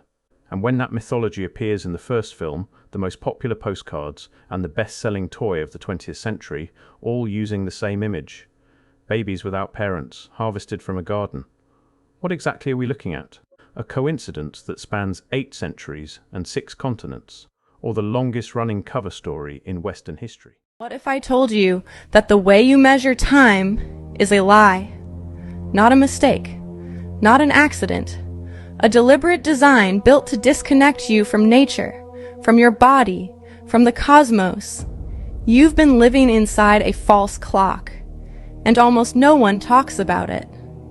In 1582, Pope Gregory XIII introduced a new calendar to the world. It replaced the Julian calendar, which itself replaced older, ancient systems. The Gregorian calendar gave us 12 months. Unequal months, 28, 29, 30, 31 days. No logic, no pattern. July, named after Julius Caesar. August, after Augustus. 2 months literally named after Roman emperors who inserted themselves into time itself. But here's what they don't teach you. Before this calendar existed, humans lived by a completely different rhythm. A rhythm that matched the moon. A rhythm that matched the female body. A rhythm that matched the earth itself. And that rhythm had exactly 13 months. The 13-moon calendar is not a new invention. It is one of the oldest timekeeping systems on Earth. Here is the mathematics that will change how you see everything. 13 moons times 28 days equals 364 days. Plus 1 day out of time. The day of alignment. 365 days. A perfect solar year. 28 days. The exact cycle of the moon. 28 days. The exact cycle of the female body. 28 days, the growth cycle of human cells. This is not coincidence. This is the original code of nature, and it was buried. Who used this calendar? Almost every ancient civilization on Earth. The Maya, perhaps the most advanced astronomers in human history, built their entire civilization around 13 moon cycles. Their calendar was so precise, it tracked Venus to within 14 seconds per year. Modern science confirmed this only in the 20th century. The ancient Egyptians tracked 13 lunar months. Their goddess Isis was said to have 13 powers 1 for each moon. The Druids of ancient Celtic Europe divided the year into 13 months, each named after a sacred tree. The Ogham calendar, a living map of the forest and the sky. The Lakota, the Ojibwe, and dozens of other indigenous peoples of North America called their calendar the 13 grandmother moons, each moon carrying wisdom, a teaching, a medicine. The Hebrew lunar calendar, still used today, is based on 13 month cycles. The Islamic Hijri calendar follows the moon. The Chinese lunisolar calendar adds a 13th month every few years to stay aligned. Every corner of the earth, every ancient culture, they all looked up at the same sky. They all followed the same moon. You might think this is all ancient history, but the 13 moon calendar never truly disappeared. Today, millions of people worldwide follow the 13 moon natural time calendar, a modern version created by scholar Jose Arguelles in the 1990s, based on the original Maya dream spell system. Communities in over 90 countries actively use it, from Japan to Brazil, from Europe to India. In Nepal, the Bikram Sambat calendar, used officially by the government, is a lunar calendar with 13 months. In Ethiopia, the official calendar has 13 months. The country even has a tourism slogan, Ethiopia, 13 months of sunshine. The Hebrew calendar used in Israel regularly has 13-month years called leap years. This system is not dead. It was never dead. It was only hidden from you. So why don't you know about this? Jose Arguelles, who spent his life studying this system, said something that has stayed with me. A people who are confused about time are a people who can be controlled. The Gregorian calendar was not designed for harmony. It was designed for commerce, for taxation, for scheduling, for control. Irregular months that keep you confused. A week of 7 days that has no connection to the moon, to the sun, to anything in nature. When you live outside of natural time, you feel it. That constant low-level anxiety. The sense that time is always running out. The disconnection from your own body. The feeling that something is fundamentally wrong, but you can't name it. You were given an artificial clock and told it was reality. What happens when you return to natural time? People who follow the 13 moon calendar report something remarkable. A sense of coming home. A synchronization with their own body. Dreams become more vivid. Intuition sharpens. The feeling of running out of time begins to dissolve. Each of the 13 moons carries a specific energy, a specific intention. You don't just know what date it is. You know where you are in the living cycle of the earth. This is not mysticism. This is physics. Everything in nature moves in cycles. Your heart beats in rhythm. Your lungs breathe in rhythm. The tides rise and fall in rhythm. The moon completes her cycle in 28 days every single time, without fail. You are part of that rhythm. You were always part of that rhythm. You just forgot. If this resonated with you, if something inside you recognized this truth, I've created a complete guide to the 13 moon calendar. everything you need to understand this system, how to read your galactic signature, how to align your life with natural time, how to begin living in harmony with the moon, the earth, and yourself. The link is in the description. Your awakening has a timeline, and it's written in the stars. Recovered from a 2,000-year-old Roman-era shipwreck, the Antikythera mechanism is a clockwork device of breathtaking complexity. Historians call it an astronomical calculator, yet its system of over 30 interlocking bronze gears, including differential gears not thought to exist until the 14th century, defies the known technological capabilities of the time. Ancient Greek myths speak of the god Hephaestus crafting living automatons and intricate devices. Perhaps this machine is not a human invention, but a relic from the workshop of the gods, a piece of technology inherited from a source history has forgotten. Сейчас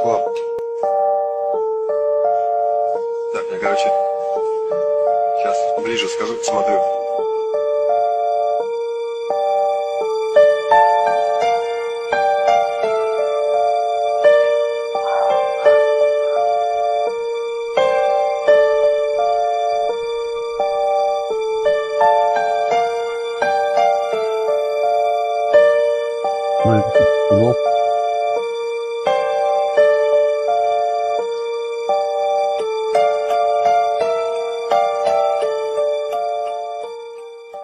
Every conspiracy theory on the planet. Today, we will expose the truth on Dicenian glass. Dicenian glass is a special dye that is derived from coal tar. In 1911, a man by the name of Walter John Kilner developed a device called the Kilner screen. This screen consisted of collodion-coated, dye-treated glass plates with Dicenian dye sandwiched in the middle. In his book, The Human Atmosphere, Kilner proved that by using these two glass panes as wearable eyeglasses, the user would be able to train the eyes to perceive electromagnetic radiation outside the normal spectrum of visible light. Kilner not only proved the existence of the human aura, but also proved that by using this special dye, you can pierce the tapestry of the third dimension and gaze into the dimensions above. After Kilner published his findings, the United States swiftly stepped in. They confiscated everything and degraded the dye. Not only is Dicenian extremely hard to get a hold of, it is almost completely blacklisted from the internet.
happy with how your life's turned out? Why the hell shouldn't I be? What do you know about this recall place? Stay away from them. Don't mess with your mind, man. Welcome to Recall. First time? Tell us your fantasy. will give you the memory. You want to be a crime fighter, or world-class athlete, or a secret agent. Yeah. Happy trails, man. What is it? What's wrong? Yank that needle out before it takes. Why are you here? Oh, why? It's all a mistake. Nobody. Hands on your head now!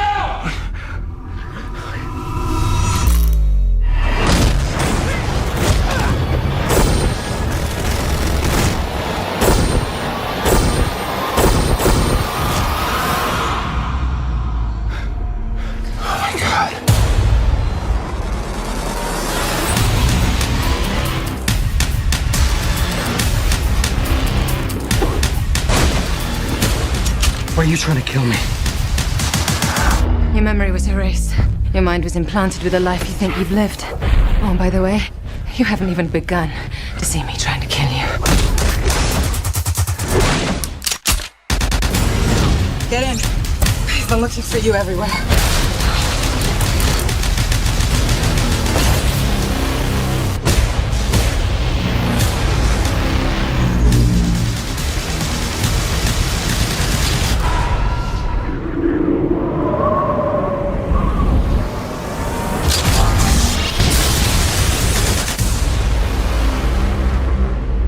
Not me. Then who the hell am I? You don't have the most reliable of memories, do you?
割とマジのタイムトラベラー現る。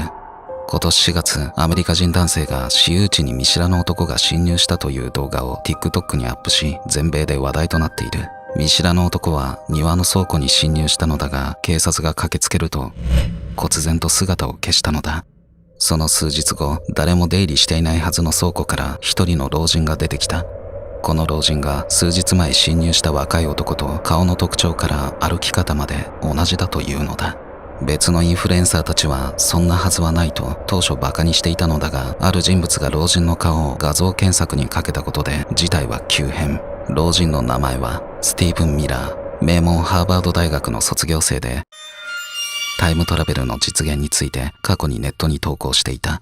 しかし彼は2018年にすでに亡くなっている。実はスティーブン・ミラーはまだ生きていて、過去と未来を行き来してるのだろうか。皆さんはどう思いましたか？ Have you ever heard about the Philadelphia experiment?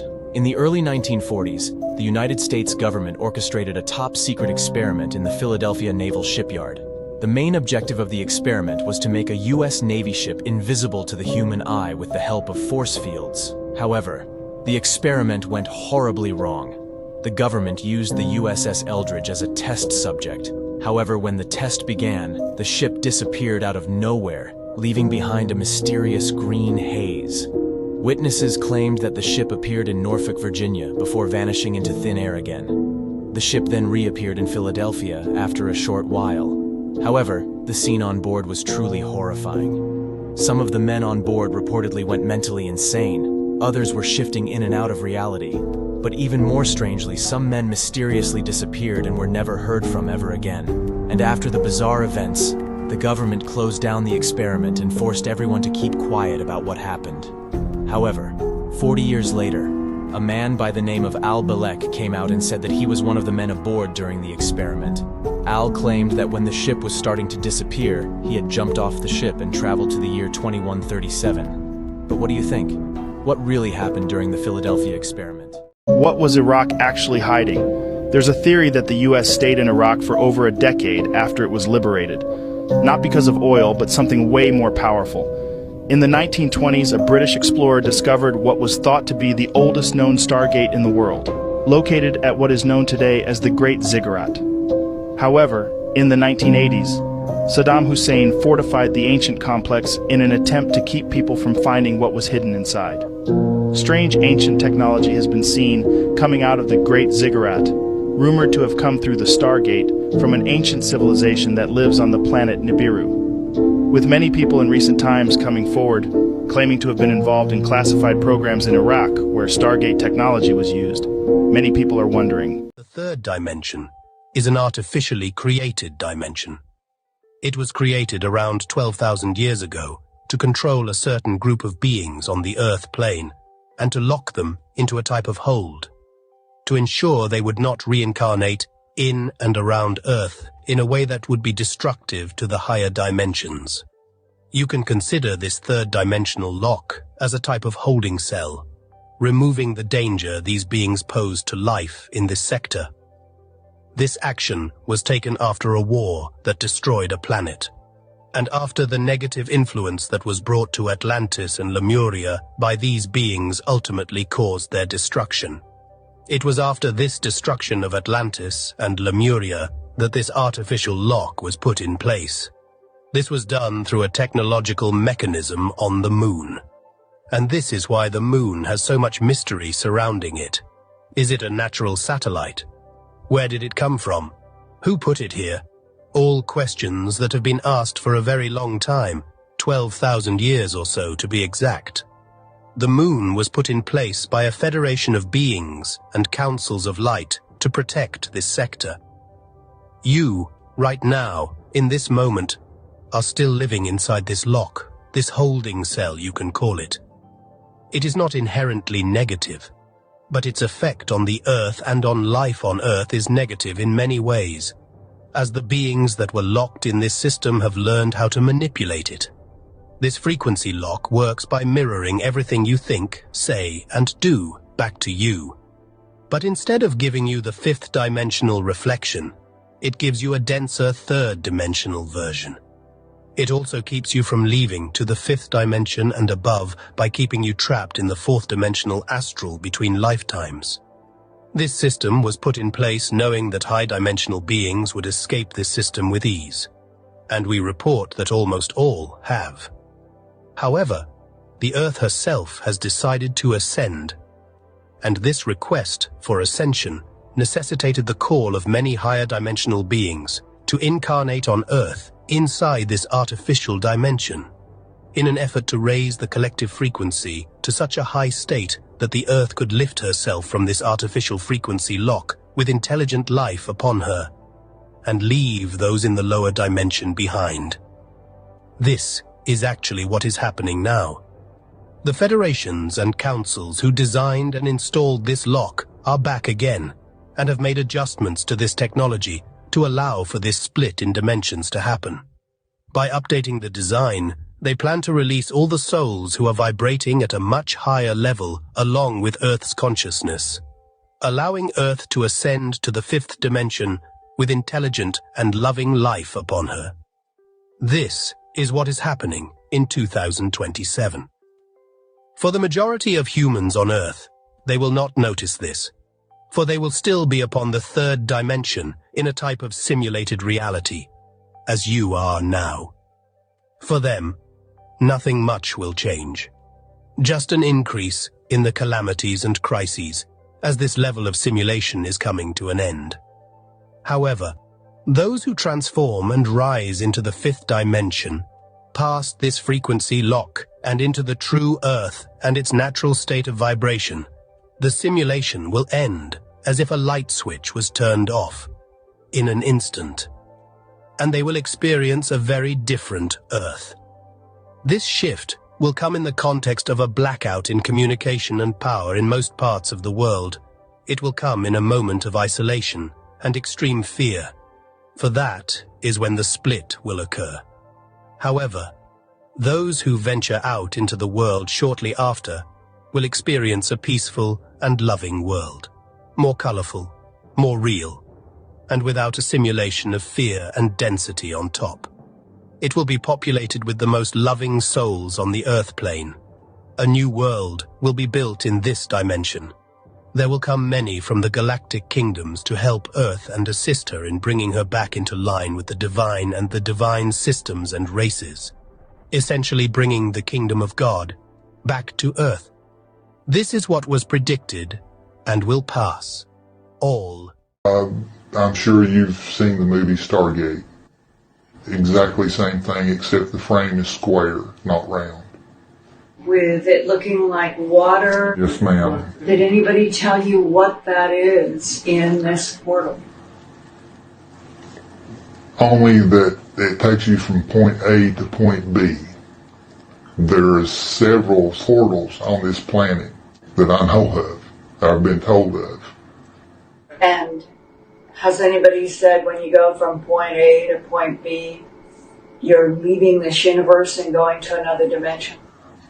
I would say some probably do, but the ones that they have experimented on, the point A being per se, HARP.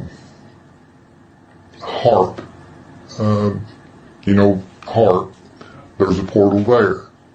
That portal takes you from HARP to right outside of Pearl Harbor in Hawaii.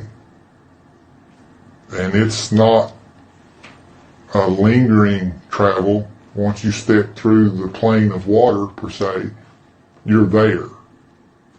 It's not like the movie Stargate that you see stars coming at you and clouds of space dust.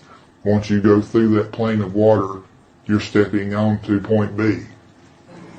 So what you're describing is that we're using extraterrestrial technology that are portals in which you can move A to B in space-time, and we're using it on the Earth to go from Alaska to Hawaii. The one that I know of that's been traveled through many times is at the HARP facility.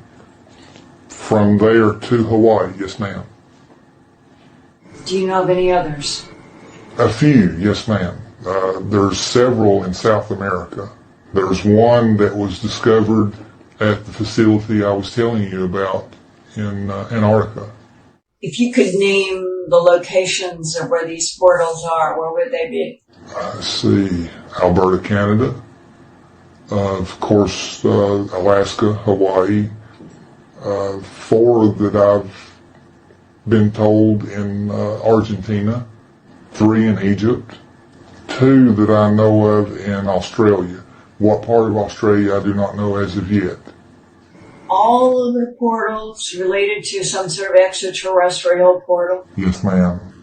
In terms of the portals, did anybody say to you, we know that this particular alien created the portals? No, but that has been an ongoing question that I would been trying to get answered myself. I first teleported as a 6-year-old for DARPA's Project Pegasus in the CIA's Mars jump room program. I literally went up at night to Mars from the jump room in El Segundo. My father, he recapitulated Nikola Tesla's work in teleportation. Prior to his death in 1990, he sat me down and urged me to convene a family meeting after his death, revealing to my immediate siblings and mother what we had done in DARPA's Project Pegasus. And then he said, and then I want you to tell the entire world. Time travel is going to open up the entire history, present, and future of the universe to us. Humanity deserves to know that we achieved time travel in DARPA's Project Pegasus. Huh? A mini black hole. Oh no! I gotta take it away before more clueless kids fall into it. Geronimo!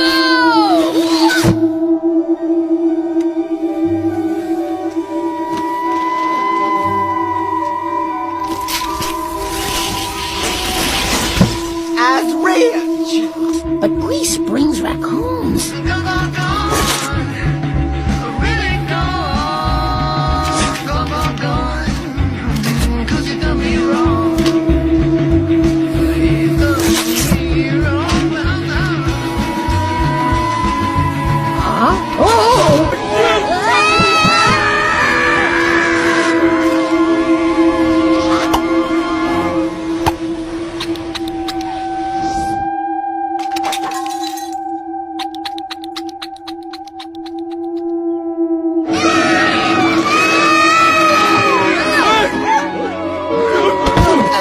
Welcome, trans-dimensional visitors. We have received your many gifts with gratitude. We have built our society. Know enough about the Stargate projects and the Looking Glass project to know that how string theory works and how the possibility of possibilities works and how making one choice over here doesn't necessarily mean that the other choice couldn't exist at the same time. But once you get your brain wrapped around this subject, you find out that at the end of 2012, in an easy way to put it, the choices that we make become less and less consequential to the future. And eventually we're pushed into this bottleneck of time, no matter which choice we make. And that's important to the people that had access to Looking Glass because they would use Looking Glass knowing the choices that they would make and the future would pop up. The big mistake was coming up with the possibility of future. And when we started using a computer to say, well, if we make this choice, it's 79% possible that this scenario happens, and 23% are possible, or whatever, you know, I'm using round numbers, that this scenario would happen. The understanding at the time was that was realistic. However, if you go down the road further and free will continues to exercise itself on this game, that 79% possibility sometimes changes very, very fast. But if you look at the situation in a point of time, it seems very realistic that that's the greatest possibility. What happened was people, very smart people, began to figure out that something big was coming up. Something that made it so all the possibilities of all the future scenarios of any choice, any possibility that was fed in and observed through the Looking Glass inherently ended up in the same future. And no decision, no possibility changed past a certain point. That's the big secret. Okay, so is that certain 2012 in your understanding? It well coincides with December 21st, 2012. So at that point, all possibilities lead to the same timeline. All possible timelines lead to the same basic set of history in the future. And what is that history to you? Did you know that, or did you find that out? That is the big question. That is the big secret. That is what sends everybody that has all of the information, that knows everything, into a blind panic. The people that know everything about Looking Glass, that have gotten all the reports and all the information, the elites of the world, probably figured out that that was the end of the game. And nothing could be manipulated beyond that point. So do you think that's held true? In other words, well, I have about 60 questions, but do you think that's true or holding true, that nothing can be manipulated, that they haven't found a way to manipulate, that that's still the case? I mean, this is knowledge that you would have gained back when? Back when I was in the military, it would have been before 97 when I got in trouble. And it was things that one of my particular areas that I was amazingly intuitive about is problem solving / mission planning, or more specifically, taking a bad mission and fixing it, getting everybody through and out of it. Troubleshooting an optimum future. Exactly. Certainly knowing how string theory and possible futures works makes it so you can work your mind very quickly to see the reality of what's happening and decide what decisions need to be made to change it for a particular outcome. Okay, but at a certain point you said that even the powers that be, so to speak, realized that having even abilities such as yourself, you're talking about, which they, in theory, had even using a computer or a looking glass. Right, they had to use a computer to do it. Right, so in essence, but at a certain point, it's still an end game. It's still, they cannot go beyond a certain point. At a certain point, after they're done hearing the computer tell them, this is what's going to happen, over and over and over and over again, all they become focused on is, how do we fix it?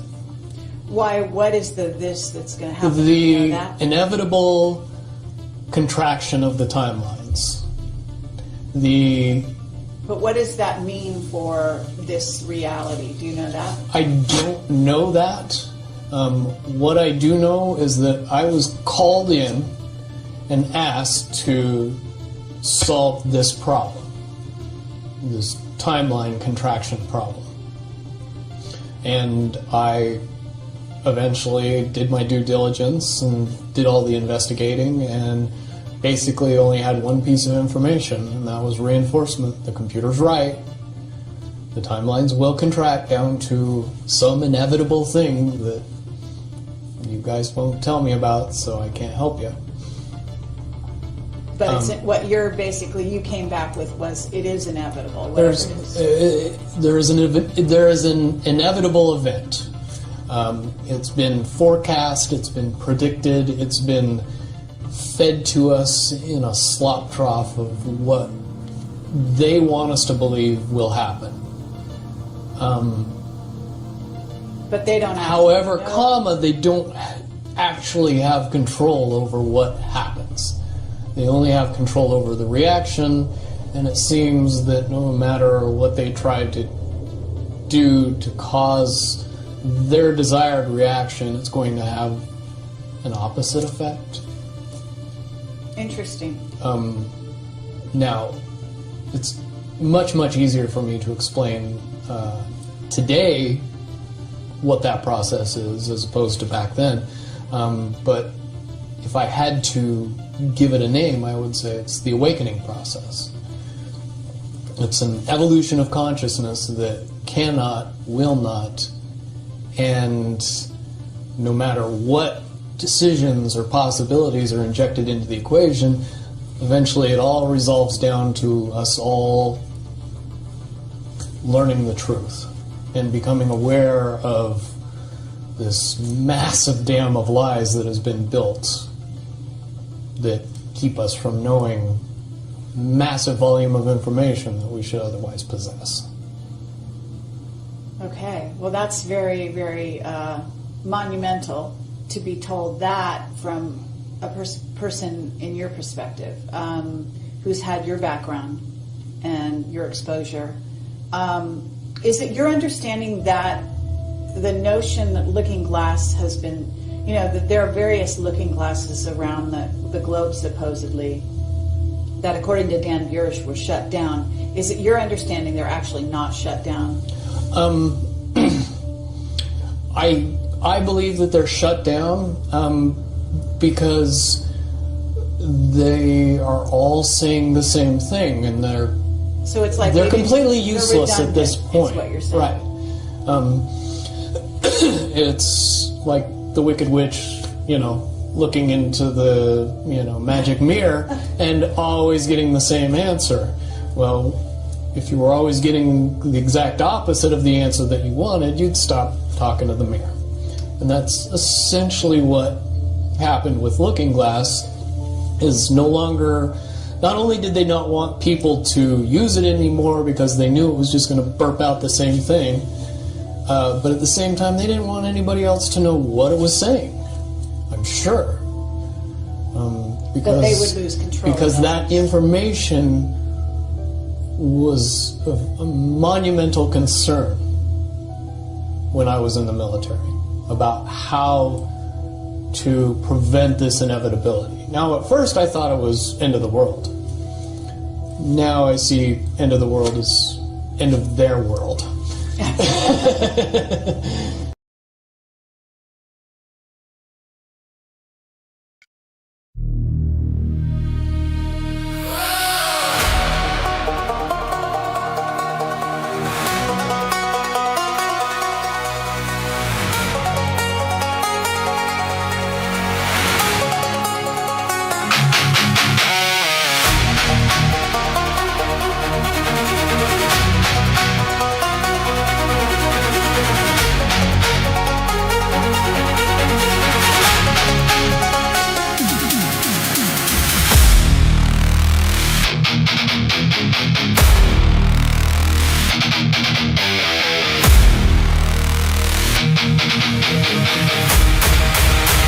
Gonna step back into it.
que temos de universos paralelos, e é absolutamente aterrorizante. Em 1954, um físico chamado Dr. Elon McBezos estava trabalhando em um projeto ultra secreto do governo chamado Projeto Looking Glass. O objetivo? Criar um dispositivo capaz de vislumbrar universos paralelos. O dispositivo era um enorme espelho circular, feito de uma liga metálica desconhecida. Quando ativado, ele não refletia a sala. Mostrava uma versão diferente dela. No início, as imagens eram inofensivas. Uma cadeira ligeiramente fora do lugar, um relógio marcando o tempo ao contrário. Mas então as coisas ficaram mais sombrias. Um dia, o espelho mostrou uma versão do próprio Dr. McBezos, mas ele parecia apavorado, olhando de volta com olhos arregalados e cheios de pânico. O reflexo moveu os lábios e murmurou: "Não confie neles." Desesperado, Dr. McBezos desligou o projeto e destruiu suas anotações. Mas o espelho era valioso demais para ser destruído. Ele foi trancado em uma instalação secreta para nunca mais ser ativado. Décadas depois, em 2023, um grupo de exploradores urbanos invadiu a instalação abandonada. Eles encontraram o espelho, ainda intacto. Curiosos, o ativaram. A princípio, viram apenas seus próprios reflexos, mas então as imagens começaram a mudar. Eles se viram em um mundo onde a sociedade havia colapsado, onde o céu era vermelho e onde seus sósias os observavam com olhares frios e sem emoção. A última coisa que ouviram antes do espelho se estilhaçar foi uma voz do outro lado dizendo: "Estamos chegando." This man built a time machine, and it actually worked. Watch this. This man built a time machine, and it actually worked. During the late 1800s in Toontown, Delaware, an inventor named Kirk Lazarus began the construction of a secret contraption inside his home basement. For years, he studied as a physicist at university and became very interested in time travel and believed it was possible. And in the year 1873, he completed the project and decided to test it out on his friend named Justin Time. At the time, Justin just wanted to help his friend out and didn't realize what was to come. Once Kirk activated the machine, the whole room lit up, and when he came back to his senses, Justin was gone. Years would go by and Kirk kept the incident a secret until the year 1885, when he read a newspaper article about a research team finding the frozen remains of a man in Antarctica. But the odd thing to the researchers was that the body was carbon dated to be over 10,000 years old, but the frozen man was wearing 1800s-style clothing. Kirk realized that was more than likely Justin, so he would come forward and tell the public that his time machine worked.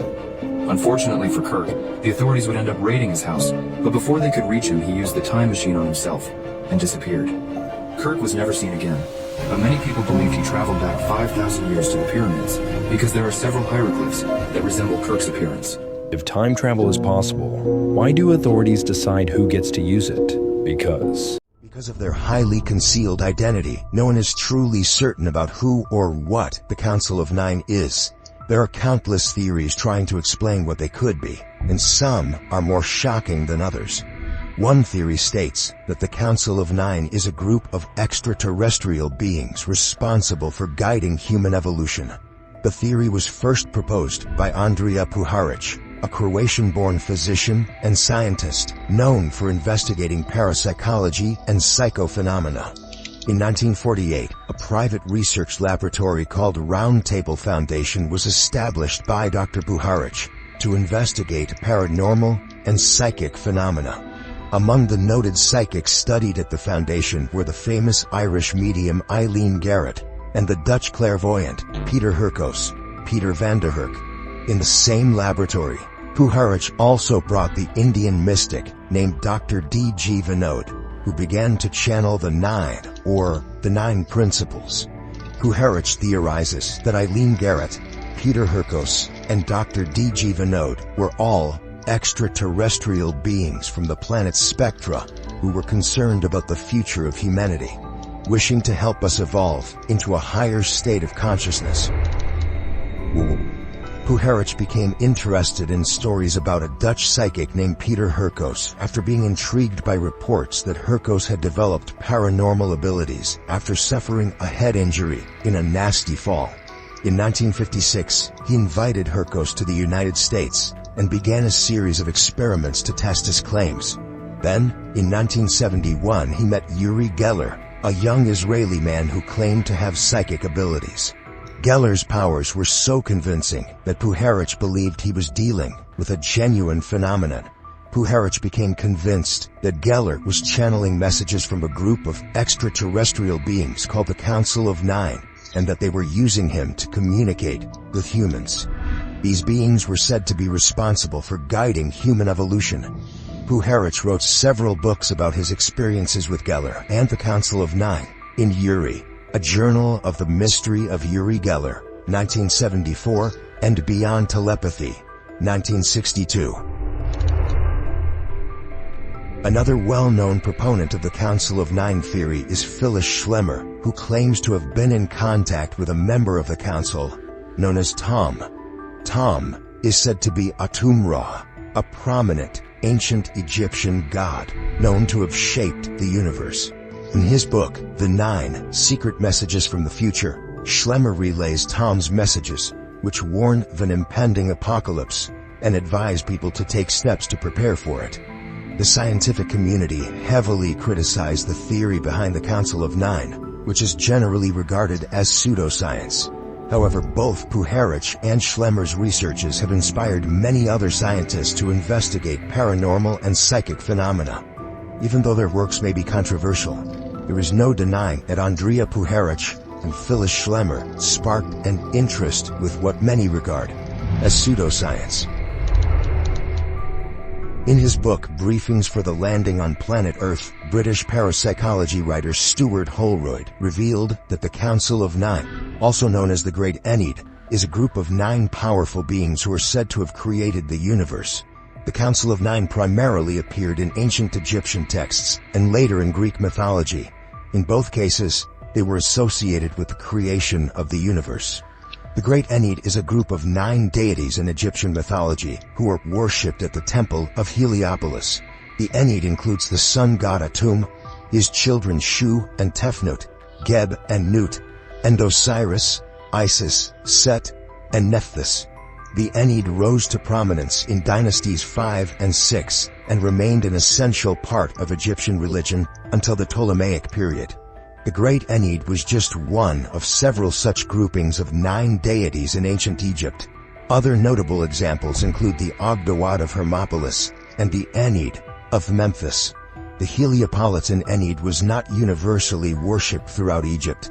In fact, the priests of Ptah at Memphis celebrated Atum as superior to the 9.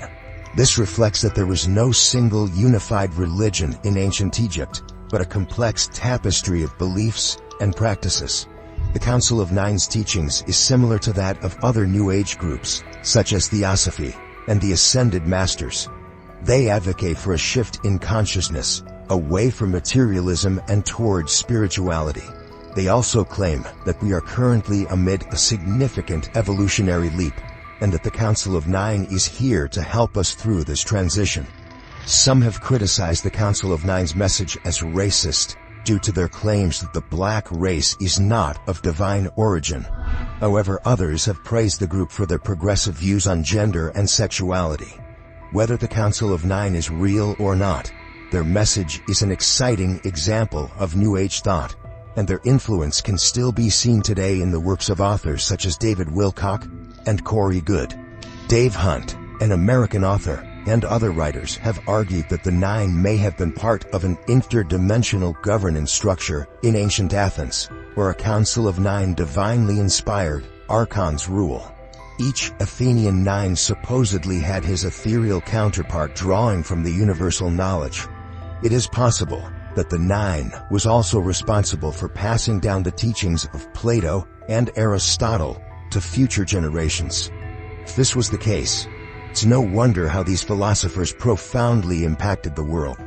The 9 may have also been behind the founding of the Templars, a secret society that has been linked to numerous influential individuals and organizations throughout history.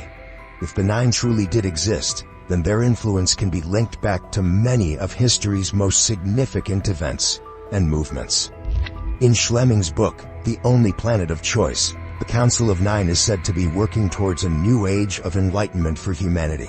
They are believed to be helping us in awakening our true potential and creating a more peaceful and harmonious world by influencing the course of history through their thoughts and actions. The Council is also said to work with aliens or extra-dimensional beings to help us advance spiritually.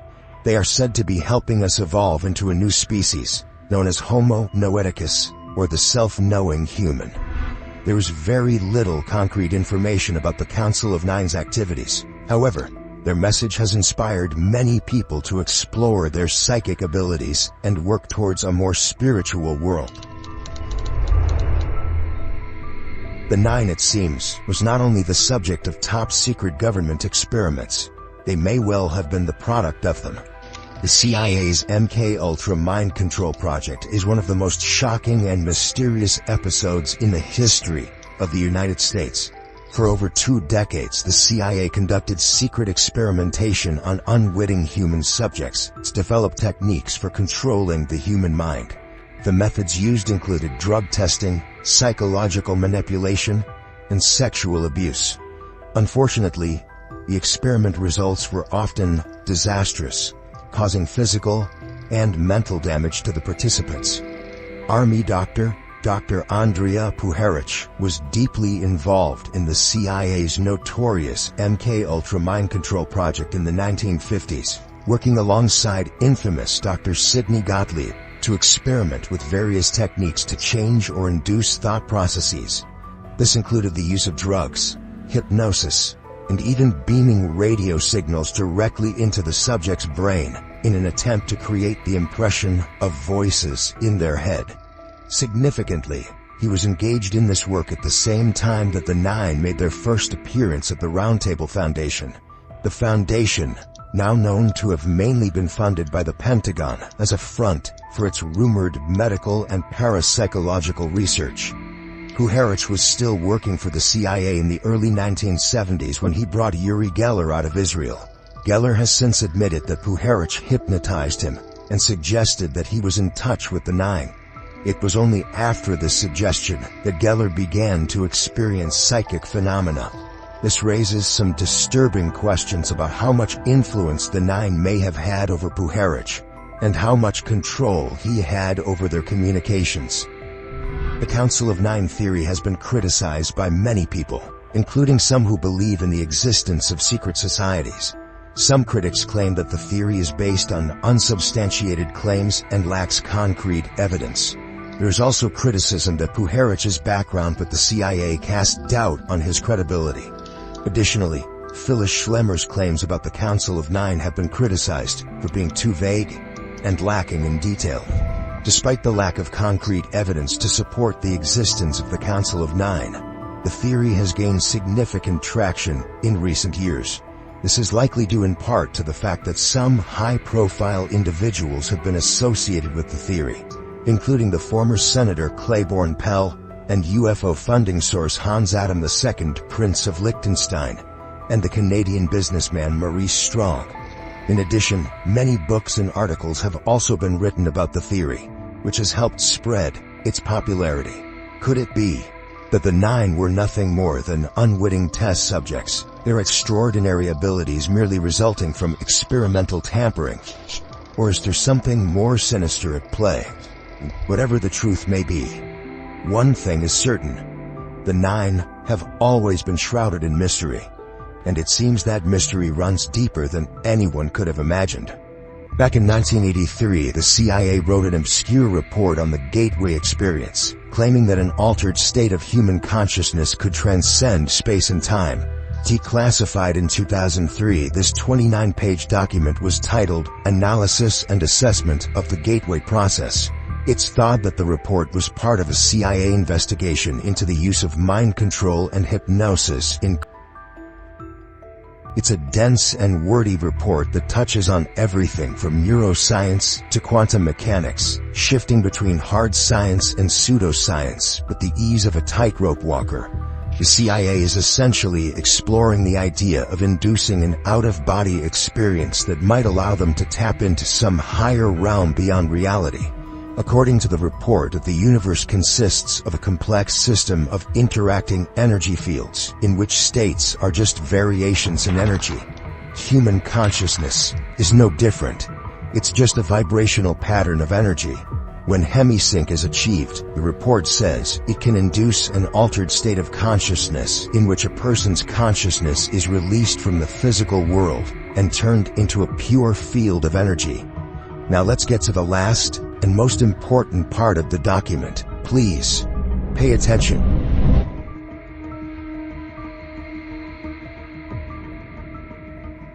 (28) Gateway Method.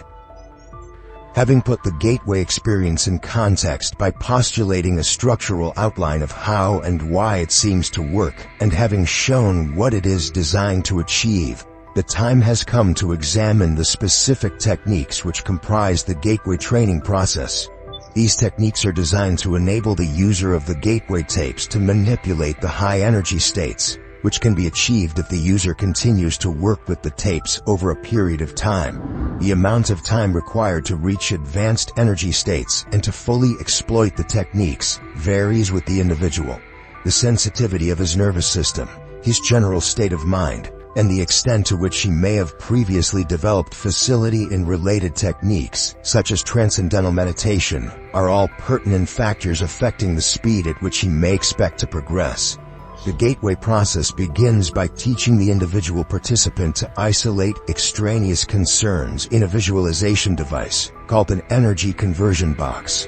Next, the participant is introduced to a method of encouraging his mind and body to strive to achieve a state of resonance through the utterance of a single tone, a monotonous, protracted humming sound that sets up a feeling of vibration, particularly in the head. He engages in this resonant tuning, as it is called, by humming along with a chorus of such sounds that are contained on the gateway tape. Following this, the participant is exposed to the gateway affirmation and is encouraged to repeat it to himself as he hears it repeated on the tape. This affirmation is a statement to the effect that the individual realizes that he is more than merely a physical body and that he deeply desires to expand his consciousness.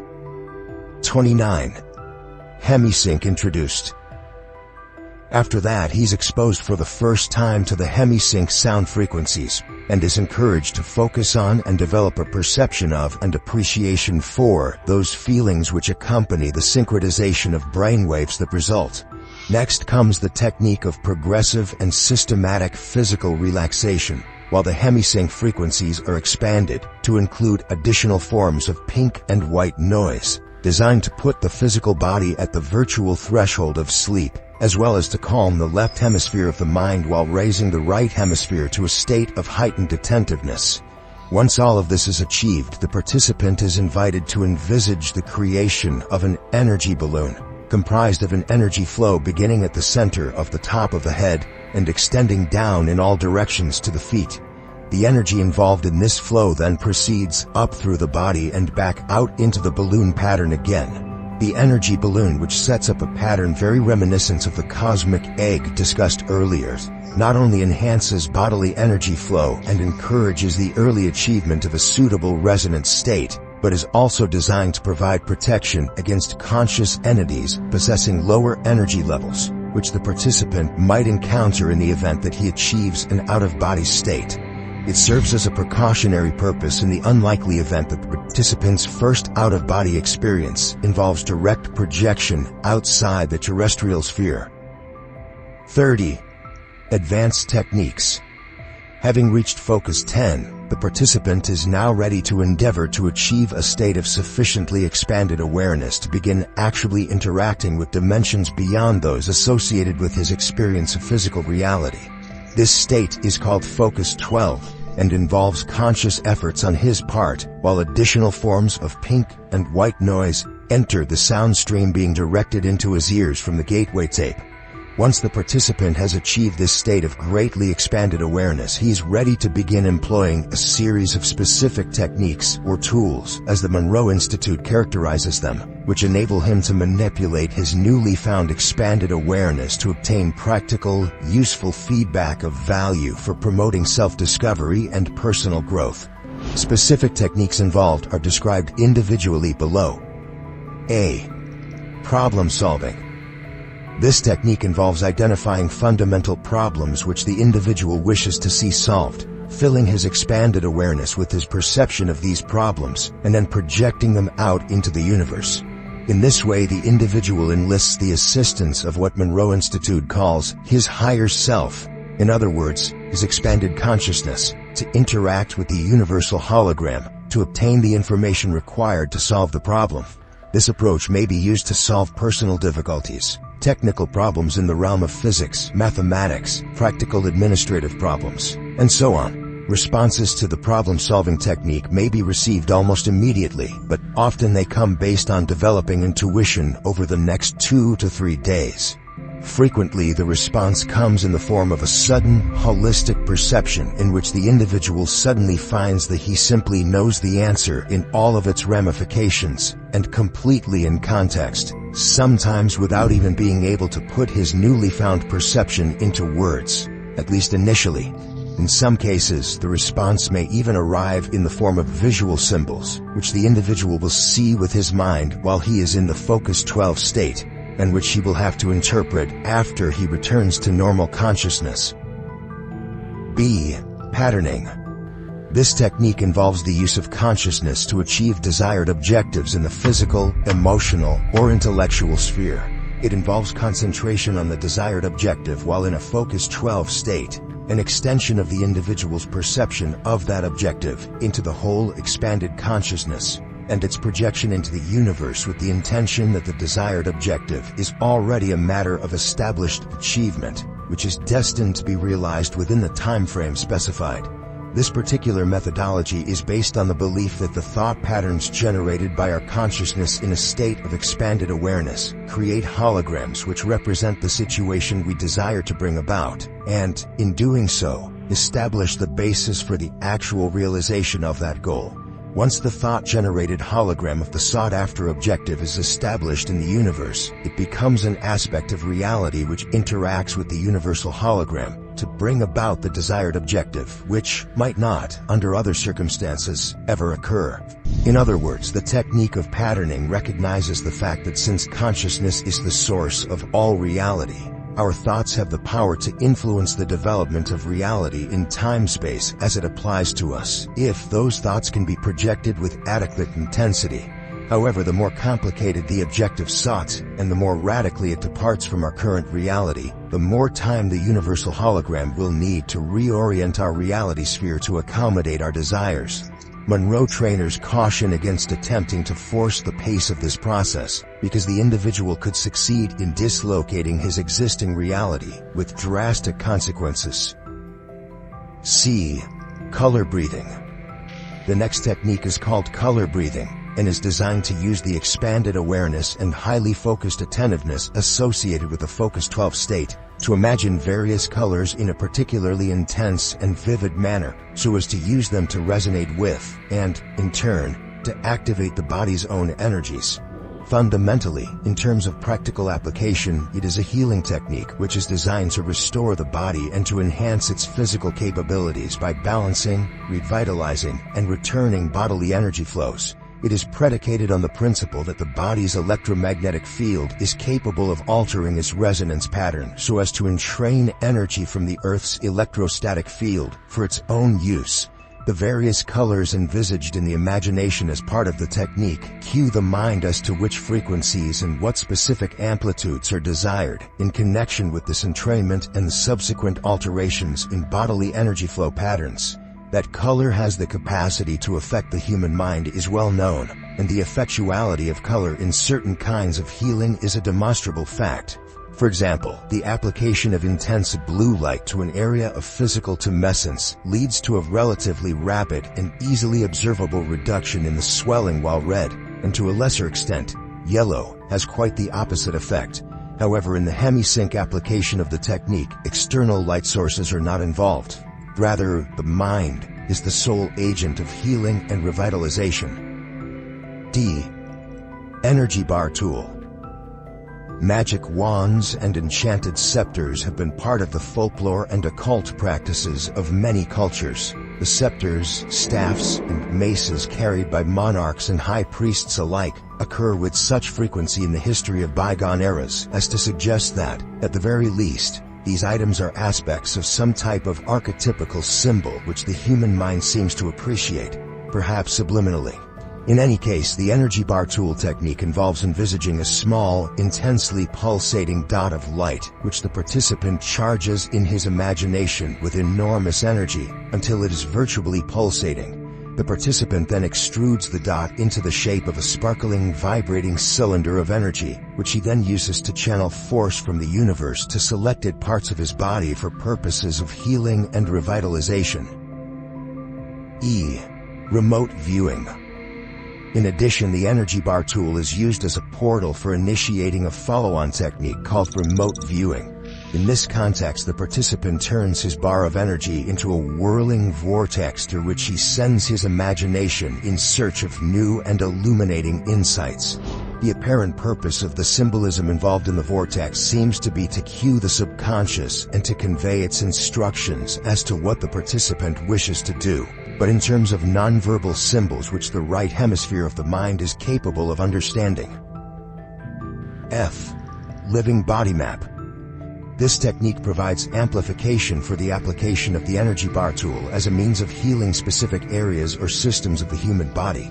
The configuration of the participant's body is imagined, and then the various major systems such as the nervous and circulatory systems are envisaged in appropriate colors within the confines of the outline being held in the imagination. The energy bar tool is then applied to energize, balance, and heal in whatever manner the participant desires. In the process, the participant visualizes various streams of colored energy flowing out of the tool into the organ system or area upon which the revitalizing or healing application is being made. Since colors are the results of different wavelengths of light, which is to say, energy at various frequencies, this technique operates on the assumption that as the human body is composed of energy, it can be vitalized and healed through the additive application of additional energy, provided that the energy is applied in the appropriate form. G. Focus 15. Travel into the past. All of the preceding techniques are conducted at the level of expanded awareness known as Focus 12. However, the technique of time travel into the past involves a further expansion of consciousness through the inclusion of additional levels of sound on the hemisync tapes.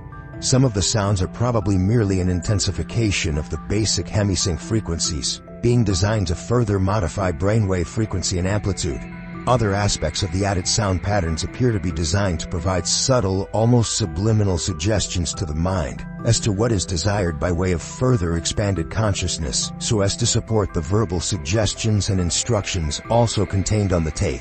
Even the instructions are highly symbolic, with time being visualized as a huge wheel in the universe with various spokes, each of which gives access to a different part of the participant's past. Focus 15 is a very advanced state and is extremely difficult to achieve. Probably less than 5% of all participants in any given gateway experience actually fully achieve the Focus 15 state during the course of the approximately 7 days of training. Nonetheless, Monroe Institute trainers affirm that with enough practice, eventually, Focus 15 can be achieved. They also state that not only the individual's past history is available for examination by one who has achieved Focus 15, but other aspects of the past with which the individual himself has had no connection may also be accessed. H. Focus 21. The future. The last and most advanced of all the focus states associated with the Gateway Training Program involves movement outside of the boundaries of time-space, as in Focus 15, but with attention to discovering the future, rather than the past. The individual who has achieved this state has reached a truly advanced level. Except in unusual circumstances, it is probably not attainable except by those who have conditioned themselves through long application of meditation, or by those who have practiced long and hard through the use of the hemisync tapes for a period of months, if not years.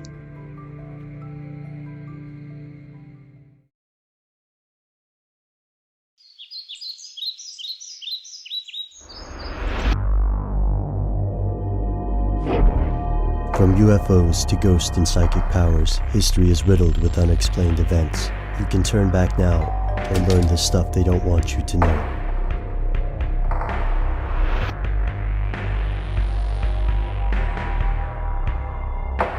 Here are the facts. To fans of science fiction, quantum physics is a familiar concept. It's used to explain everything from psychic powers to time travel and teleportation. Quantum physicists often lament this practice because fiction is meant to entertain. Physics, on the other hand, is the study of behavior of matter and its motion through space and time. While this ancient branch of science has produced some of the most important discoveries in human history, it is still a work in progress, and it has limitations. For example, conventional physics can describe the motion of large objects moving slower than the speed of light. After that point, the rules get fuzzy. That's why quantum physicists study the behavior of objects at the smallest observable levels. At these atomic and subatomic scales, it becomes impossible to observe some objects without altering their behavior. To scientists, this indicates that we have an incomplete understanding of reality. Those who believe in the paranormal agree, but they also go further, arguing that quantum physics explains unproven phenomena usually dismissed as superstition or pseudoscience. Could they be correct? Here's where it gets crazy. It's possible. Scientists attempting to explain the bizarre actions of matter at very high speeds or very small scales have discovered things that, according to conventional physics, should not exist. Take teleportation.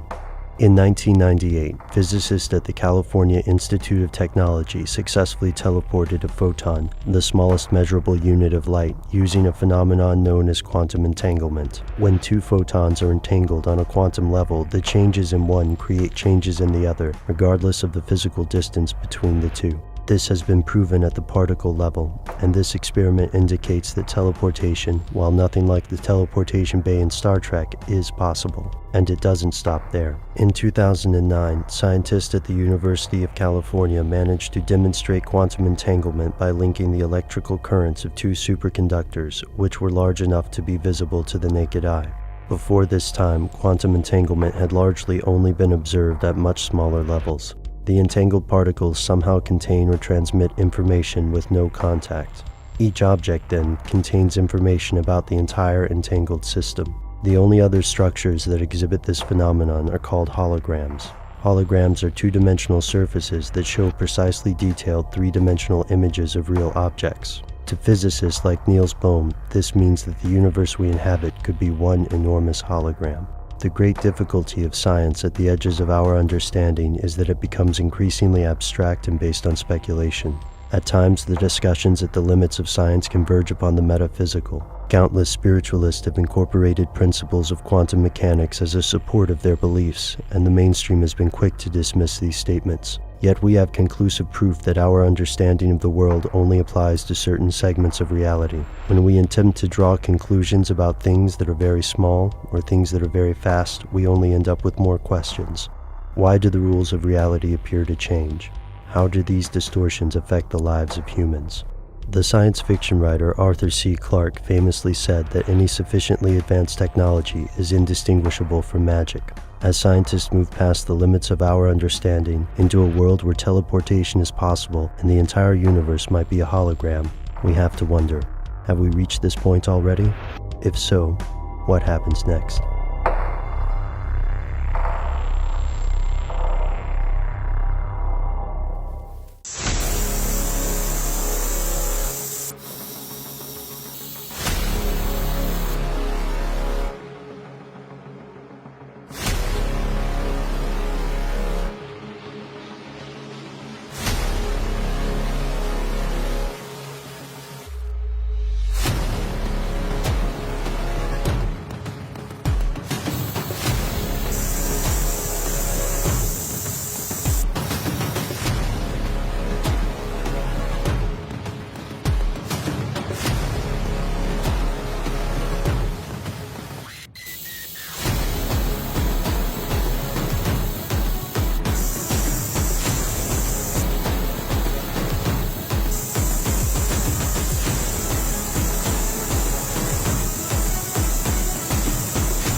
If I told you that time zones aren't just about keeping track of time, and that they were created as part of a secret global experiment for psychological manipulation and control. Time zones were invented not for convenience, but to keep different regions of the world in mental separation, creating artificial divisions that affect how we think and feel. Back in the late 1800s, when time zones were first standardized, powerful officials and early industrial moguls realized that people's energy, productivity, and even emotions were highly sensitive to synchronization with the natural rhythms of the day.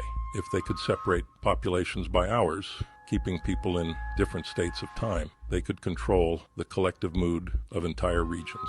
For instance, some time zones are intentionally kept out of sync with their true solar time, causing low-level psychological dissonance. People in different zones feel subtly disconnected, mentally isolated from each other, even if they don't realize it. The ultimate effect, a world population that can never truly unite or synchronize. This is a joke for entertainment. Good God, don't come for me. What if I told you there are cities on private islands stuck in other time periods where the 1950s, 60s, 70s, and 80s never ended? It all started decades ago as a social experiment funded by billionaires and governments to create isolated micro-societies locked into specific time periods where citizens would be kept completely in the dark about any technological or cultural advancements beyond their assigned decade.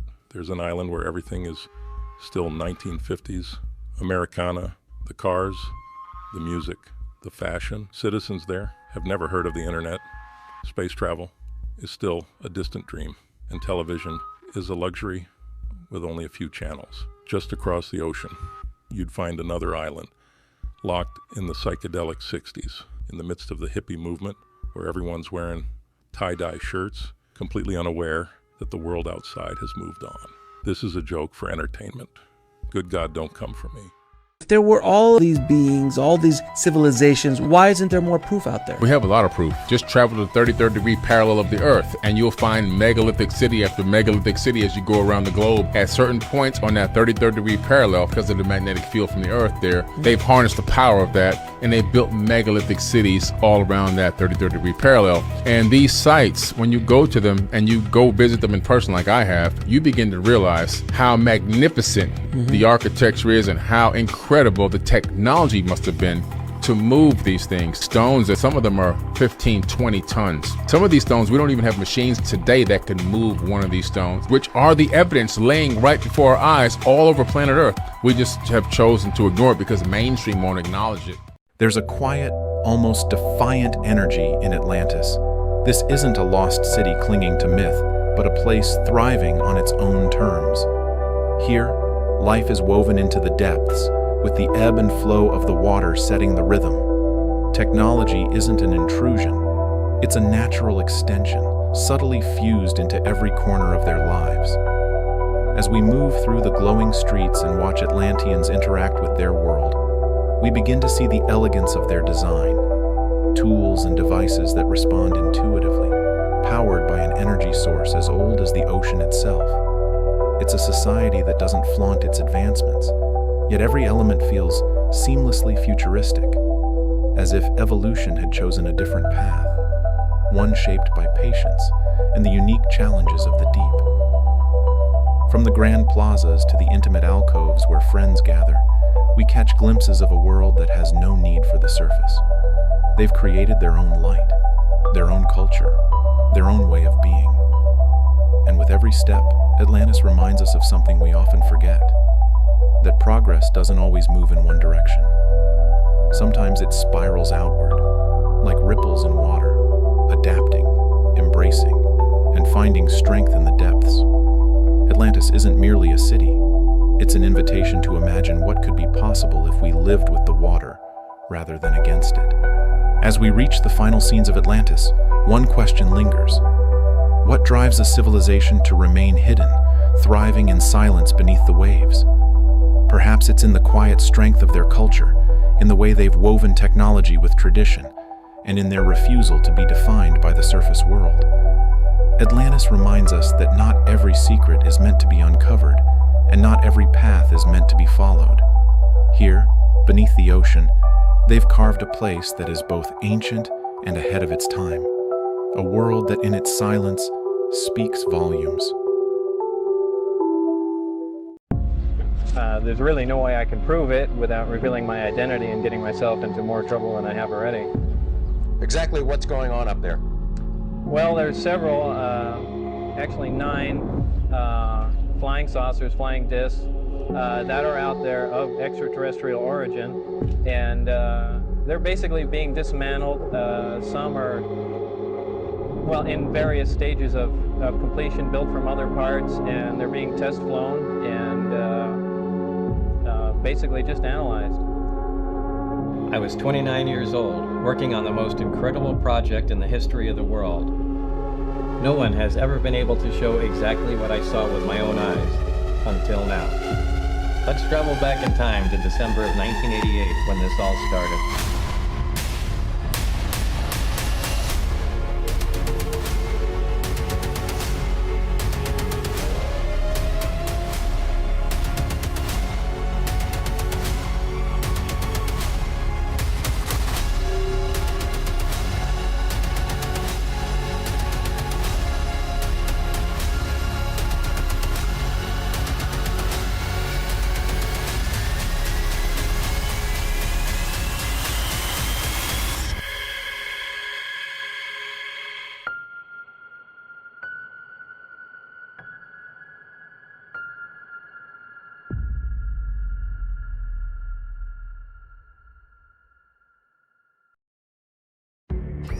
Have you ever wondered what would happen if all the great thinkers decided to get together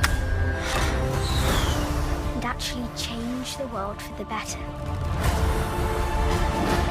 And the result was, well, miracles. Who are you? I'm the future. They're coming.